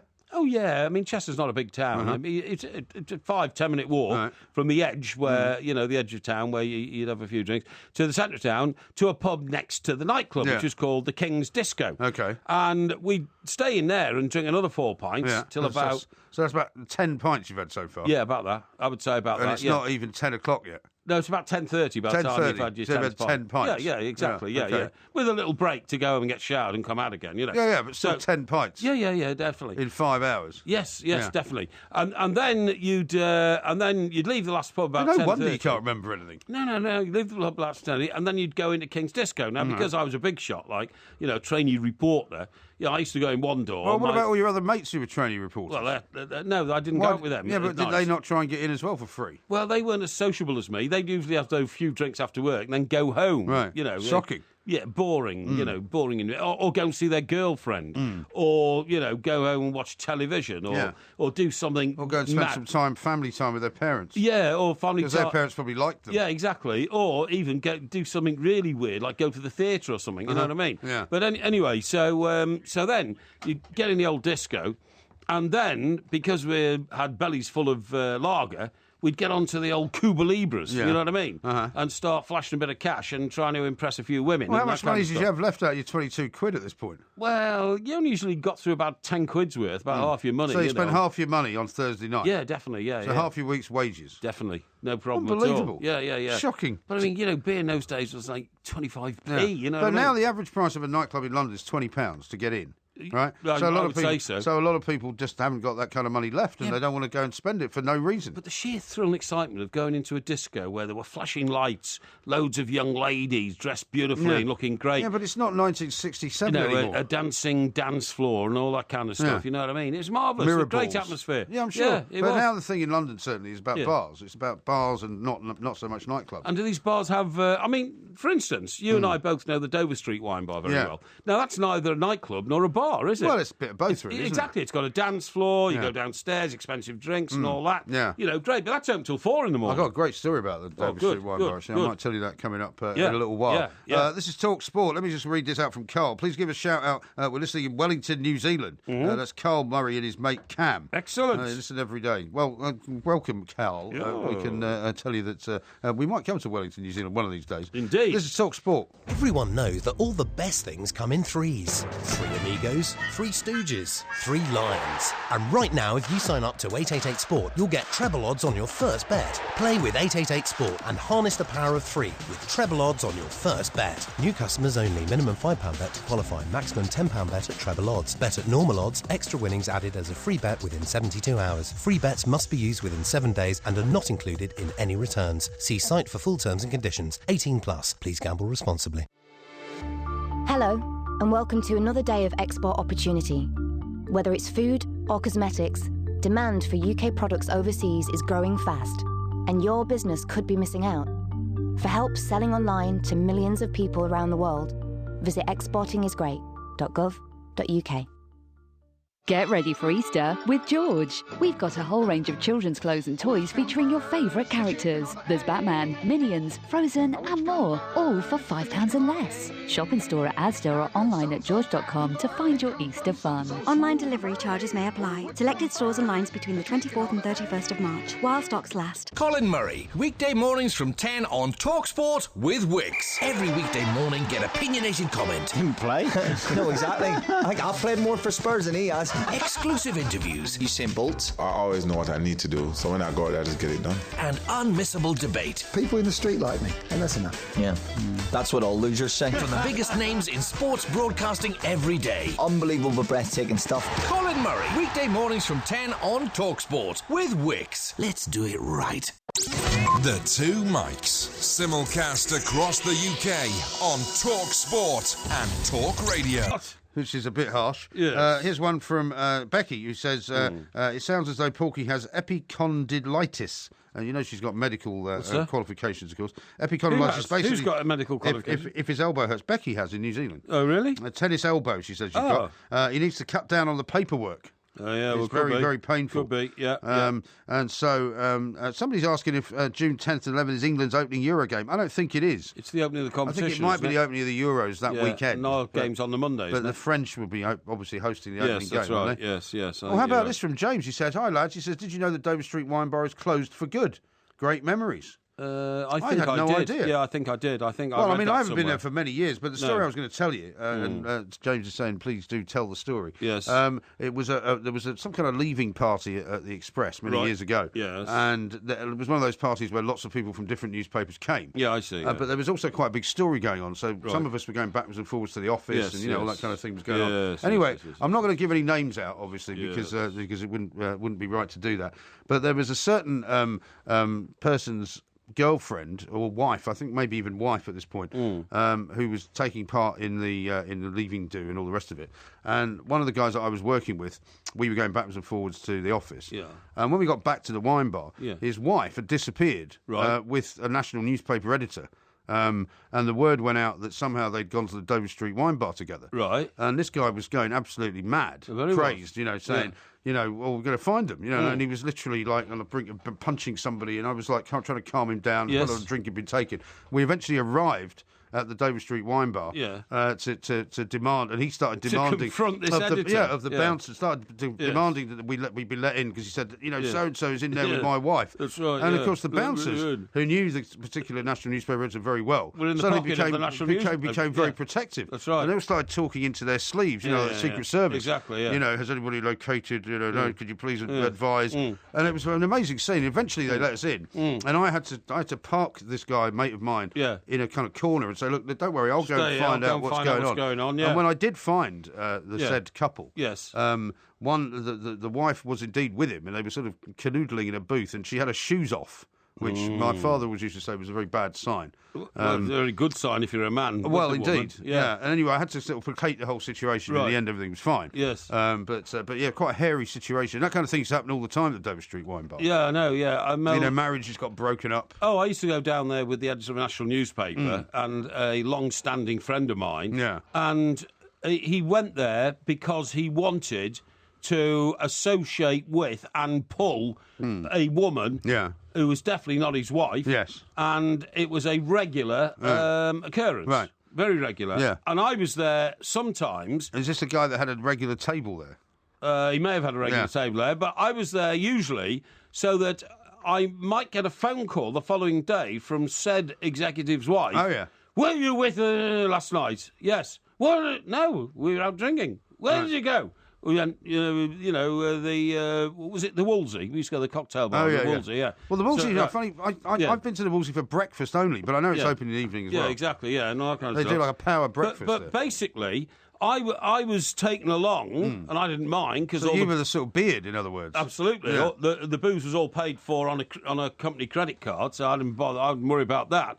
But I was basically the smoke screen, if you see what I mean. Yeah. And that was my official job. But you see, that's the kind of thing that can get you into terrible trouble. Do you remember Ivor Key, our friend in America, who met for the first time? We used to talk about that. Who was that guy from the Telegraph that was always perpetually pie-eyed? Harry Miller. Harry Miller, that's right, yeah. Whose name was Henry Henry, actually. Right. Yeah. But he didn't want to call himself Henry Miller for fear of being confused with the well-known author of the same name. Yeah. But there was some big party in those days when they used to have, it might have been before, certainly before I was there, maybe before you were there as well. Yeah. There was some big party on a boat, and Harry Miller lived on Long Island. That's and hardly right, ever made the train home because he was always pie-eyed in some He was bar, right? bladderated, yeah. And Ivor Key met his wife for the first time. And when he was introduced to her, she slapped him round the face and accused him of leading her husband astray. And, of course, what she didn't know was that every night that he didn't make it home, he told her he was staying with Ivor Key. Or that he'd been drinking with Ivor Key. But, in fact, he would drink with anyone. I mean, he would have drunk with the guy on the street corner. He would sleep on the street sometimes outside the station. But Ivor, who was quite a mild-mannered character, he suddenly was just, like, taken aback. Because he said, oh, hello, I'm Ivor Key. And she just went, slap! I tell you the most amazing thing. Remember old Stan? Yeah. What was his name? Stan Myers? Stan Myers, yeah. No, was it Stan Myers? Yeah, I think it was Stan Myers.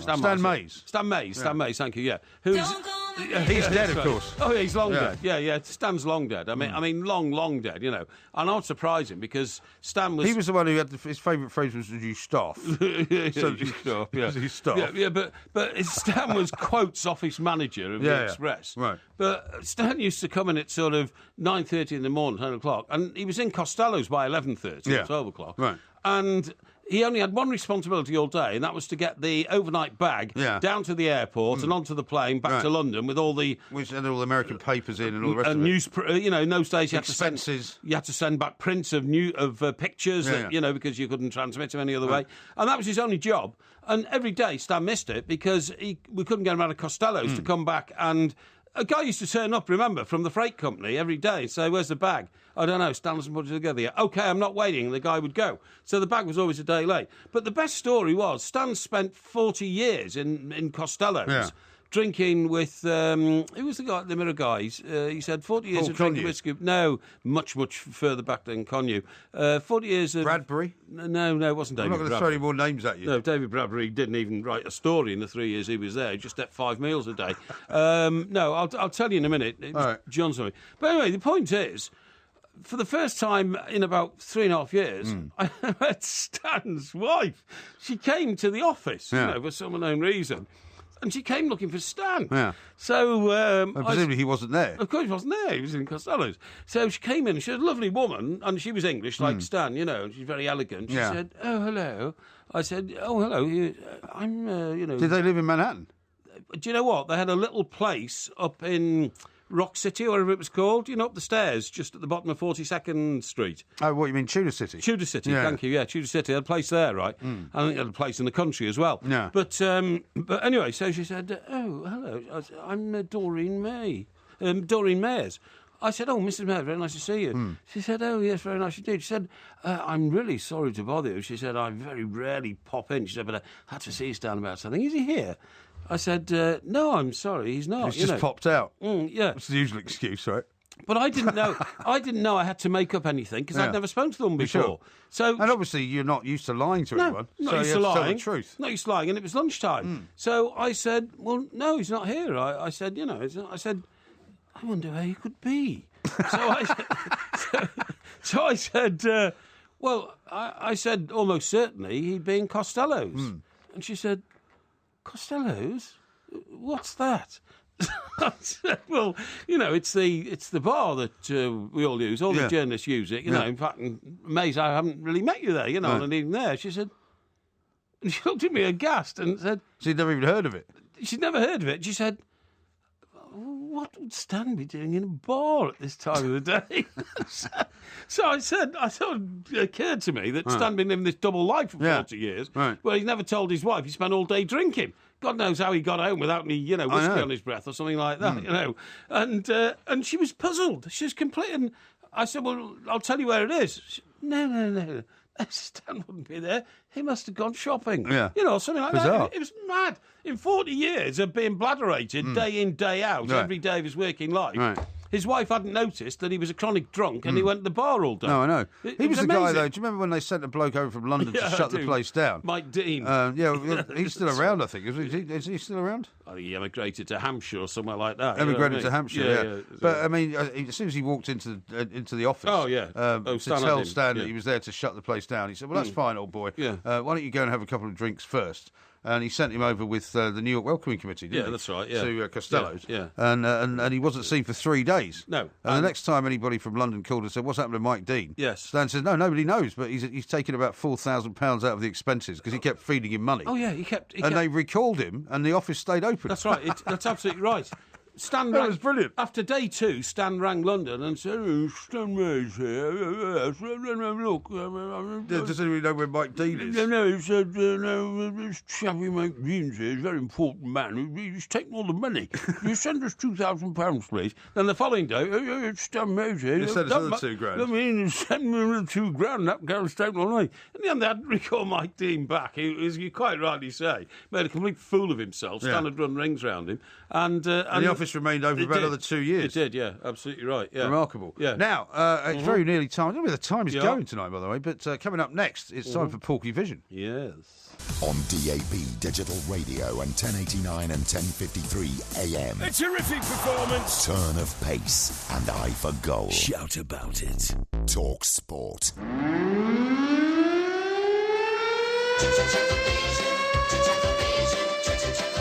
As your TV reviewer, I can reveal there are no plans for a new series. Yeah, no, but wasn't there a previous series? Oh, hang on, wait a minute. It says here there might be a new series. What's the problem?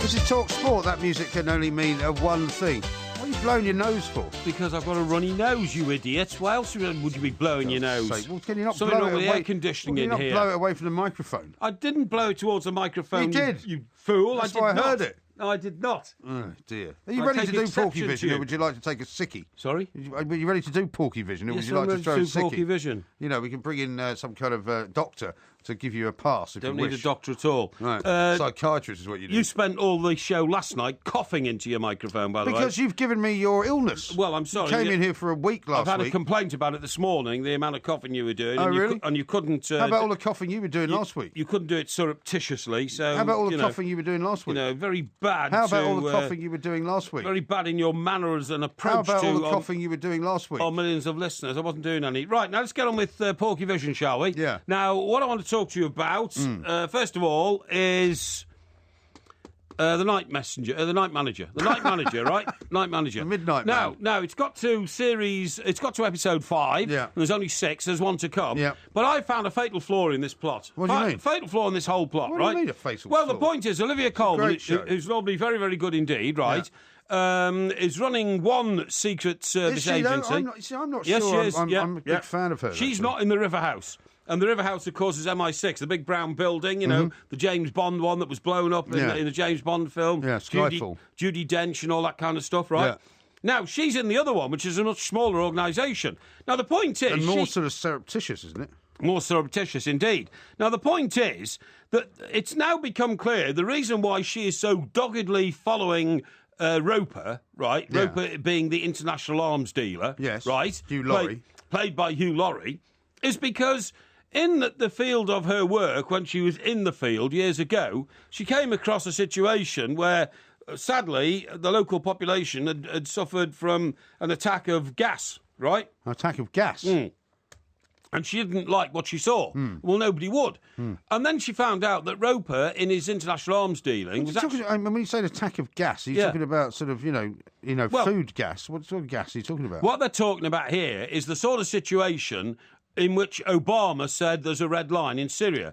If Assad... what you mean, chemical weapons? Yeah, starts using chemical weapons on his own people, then we have to step in. They never did, No. but that was his threat. Now, well, the way the plot's unravelled is that she says her obsession about Roper was because when she was in the field once, she came across a village somewhere, they didn't even say where it was, and the people had been gassed, chemical weapons and all that. Yeah. And then she discovered that Roper, in his international arms dealing, is dealing in this gas. Right. And she said, I've seen what it can do to people. So she's taking it personally. Yeah. This is her personal, mission to stop Roper. Well, here's a question for you. Yeah. In the original John le Carre film, book rather, Yeah. was her character 1 female and 2 pregnant? I don't know. I just wonder whether I've no idea. No, should I know? Well, because you're the TV reviewer. Yeah, so I'm reviewing a TV show, not a book. Yeah, but surely... You're a book reviewer. Yeah, but calm down. Okay, go and get Freddie Forsyth. Calm down. He'll do it for you, yeah, okay? Well, maybe I will. Right, now perhaps I can get on with this. Well, no, but the point I'm asking is because that's crucial to what you're saying, because what we have here is a John le Carré book. I'd be amazed if in John le Carré's original book, the character that she plays was in fact a woman. Right, can I get on with the review now, please? You know, if you like. I don't like these addendum questions. Right. They just stop the flow. I know you just like to talk and have nobody else. Should I just leave? No. Would you prefer that? No, just listen. It'll do you good. Go on. Now, so what I'm saying is, this mad mission of hers to stop Roper is purely on a personal thing because she doesn't like gas. Yeah. Okay, I can understand that. But the problem doesn't like gas. But the problem is, everybody else in the Secret Service, in the River House, which is MI6, from the private personal secretary and all this to the Prime Minister, is telling her, look, could you butt out, please? We know about this arms deal that you're trying to stop, but actually it's very useful to the country. Now, we all know that international arms deals are often smoke and mirrors. It's a murky business. And do you remember the guy who was the colonel in America and he was sending good arms down to the Contras? Oliver North. Thank you very much indeed. The government knew about that, but when it became public, they had to do something about it, you know. Right. We know these deals go on. So she is actually an absolute blinking nuisance. She's sticking her nose in where it's not wanted. Right. Sorry, was that a cough again? Yeah, I was coughing, yeah. Could you please not cough towards the microphone? I didn't, I coughed away from Thank it. you very much. And so, frankly, I'm losing sympathy with her because she is trying to mess up something which looks as though it's good for Britain. Yes. Because all the mandarins at MI6 are saying, look, can you butt out? This needs to be done. But they in the show are portrayed as rather sort of, horrible, faceless... Spooks. Spooks, Of course they are, but that's what they always were talking about. Now, so that's that bit, OK? Now, then get over to old Tom Hiddleston. Yeah. Hiddleston? Who? Hiddleston. Huddleston? No, it's Hiddleston. Yeah, and he's out there in the field and all that. He's now fallen desperately in love with Roper's bird, right? Yeah. His girlfriend, I should say. Yes. Who is now under suspicion because Roper's realised there is a spy in the camp, right? So he's trying to find out who the spy is. Hiddleston then has to murder the midget guy, right? Who's another Tom, by the way. Yeah. The Tom Hiddleston, I think his name is. Yeah, Tom Thumb, midget guy, right?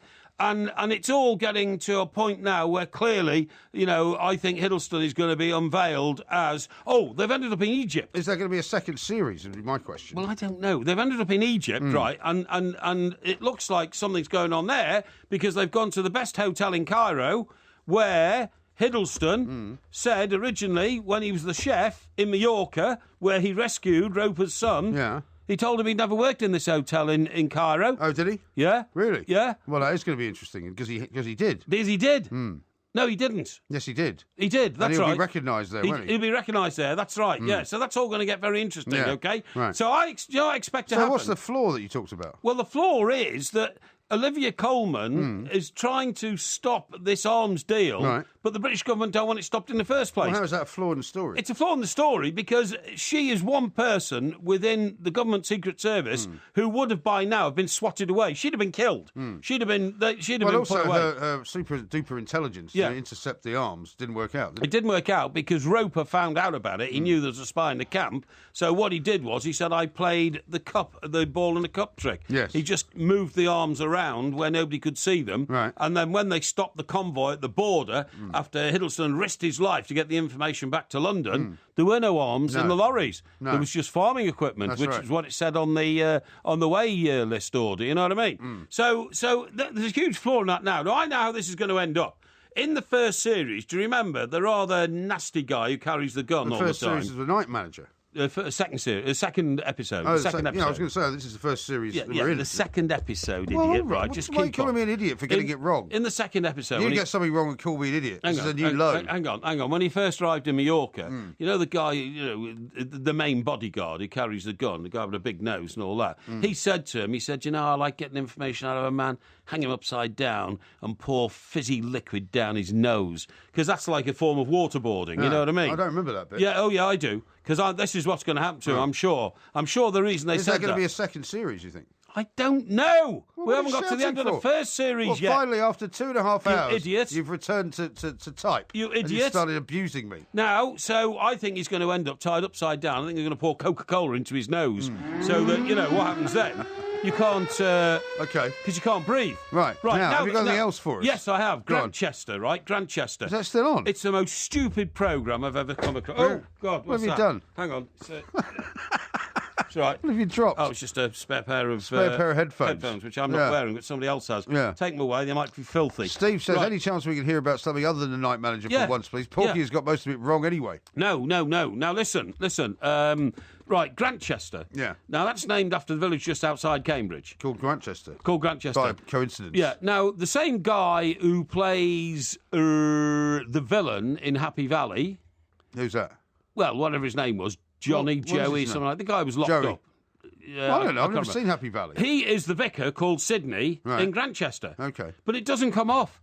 It doesn't come off, this jovial guy. I thought wasn't that the guy, those two, the guy who was in the ITV crime drama? Yes. That you're talking about? Yes. You know the one Happy I mean? Valley.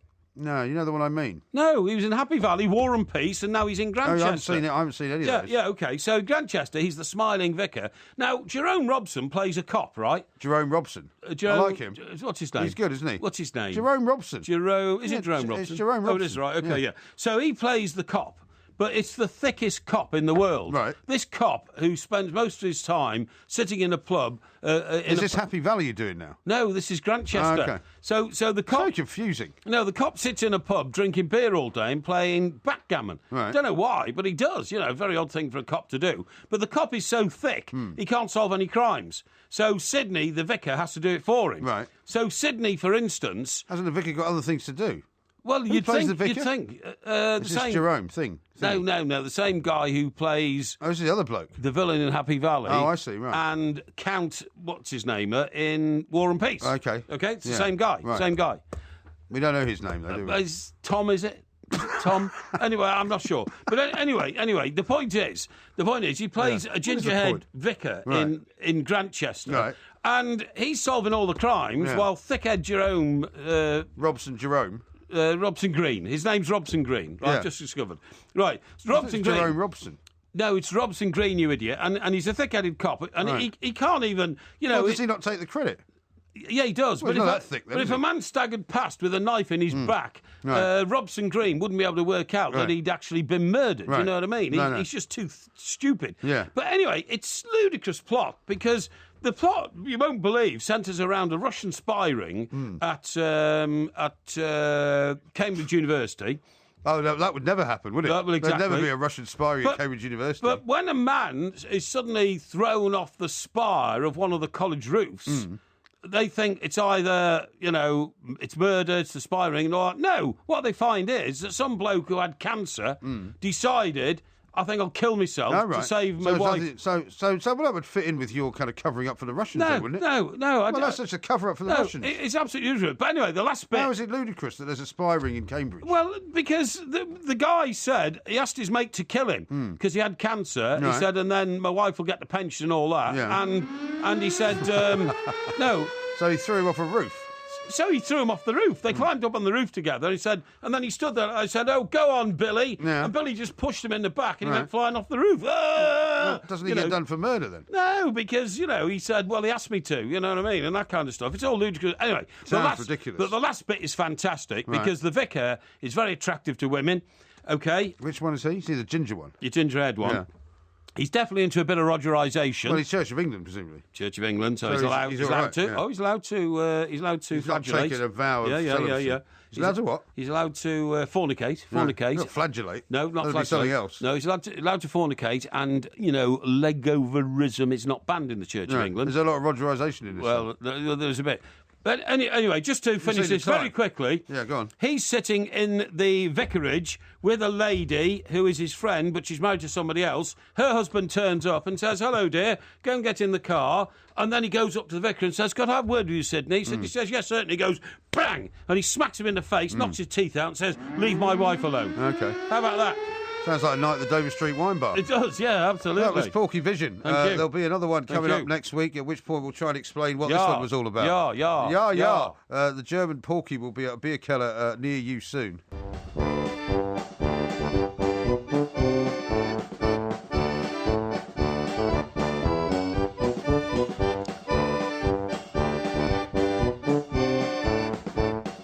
Sport, we are the two mites. There will be a podcast coming out. The Porky Quiz, of course, tomorrow night is on Alfred the Great. Yes. So we're very much looking forward to that.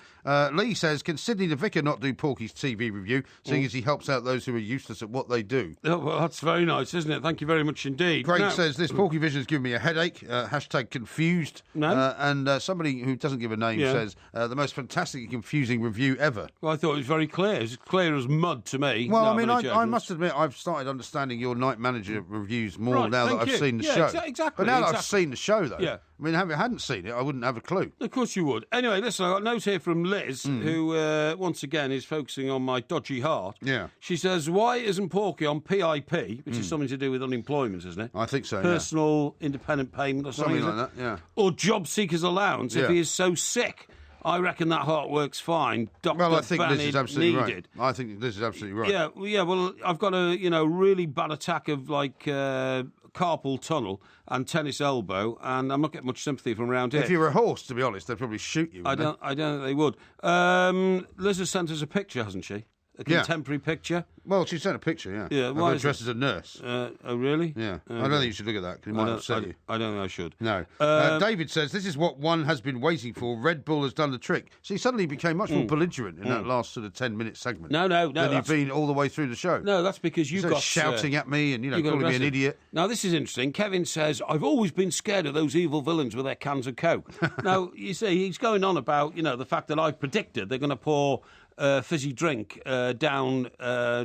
what's his name's nose when he's upside down. Yeah. I think they will. Yeah, because that floods your lungs and it's very unpleasant. I'm sure it is. So, now, here's an interesting story. Yes. I don't know whether you've spotted this. Paul says this. Have you seen the lottery tonight? There's only £15 for getting 5 numbers because apparently there are 5 multiples of 7.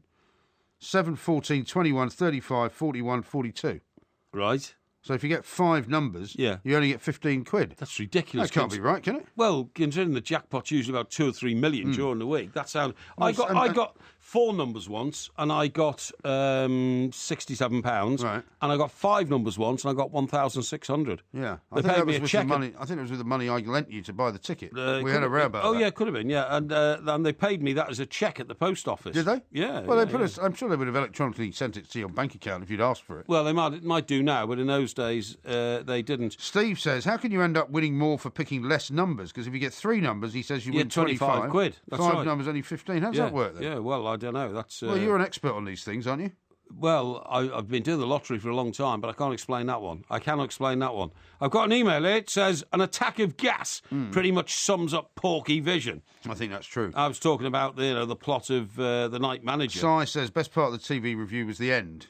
Yeah, Hashtag lost. Yeah, but that's because I gave him the punchline at the end, you see. I worked it up to a crescendo. That's what he's saying. Yeah. Oh, I had no idea. Yeah. I must have missed that. It says, flashing cash, impressing women. I should imagine by that point, Porky would be a blubbering mess and chucking up in the corner. They're talking about my nights out on the 10 pints of lager scenario before going to the nightclub. Oh, yeah, right. Yeah. Hey, by the way, I'll tell you what I spotted. Yes. You know, we're playing at the old tram shed in Cardiff on the 7th of May. We are? Do you know who's playing there on the 9th of May? Tell me. It is that guy that sang Wherever I Lay My Hat, That's My Home. Oh, yeah, that's Christa Berg. Not Christa Berg, no. That was Christa Berg. No, it wasn't. Who was it? No, it was not Christa Berg. Have another guess. Well, who was it? Wherever... Oh, I know, Paul. Paul, what's his name? Go on. Paul, wherever I lay my hat, that's my home. Yeah, Paul Young. He looks like you nowadays. No, have a look at that. Let's have a look. That's him. You'd be very happy if you looked like that. If I looked like him now, I'd give up touring, to be honest. But anyway. Well, perhaps we can leave a note for him. And is that in at the dressing room? Is that at the tram shed? Yes. Oh, is it really? Yeah. Oh, well, I just wanted you to know because I thought that would make you feel good that you're now in the company of ageing pop stars. I was going to say we're mixing in high company here. Yeah. So he's coming to the end of his entertainment career. I wouldn't say that. We're at the start of ours. I wouldn't say that. I mean, what I'm saying is the tram shed to us is just the second or third rung on the ladder to the Royal Variety performance at the London Palladium. Don't get ahead of yourself. He'll have probably done the Royal Variety performance at the London Palladium, but he's now so far back down the ladder. Right. To him, the tram shed is the bottom rung of the ladder. Well, but he's been a lot further up the ladder than we have, so I wouldn't be too quick to criticise. Yeah, but this is a new career for us. I mean, after conquering... Well, as long as you stay alive. Fleet Street, after but conquering... as long as you stay alive. The world of broadcasting radio, it's just another step on the way to greater goodness, that's all. Hey, by the way, how about this for an interesting story? Go on. Jeremy Corbyn apparently made an appearance at the British Kebab Awards tonight. Did he really? Yeah. What was that? He didn't waste much time at the podium. He was presenting the awards, the British Kebab Awards. How come we didn't know about that? I don't know. I don't care about You're supposed to be keeping an eye out for this kind of thing. Now, listen, I was telling you about Wainwright's walk earlier, but you didn't give me enough time to tell you about it. Oh, yeah, I think we have to stop now, though, and we'll save some time. And what? What's going on? Well, what's going on is we have, places that we have to stop and places that we have to start. And this is one of them. This is Talk Sport.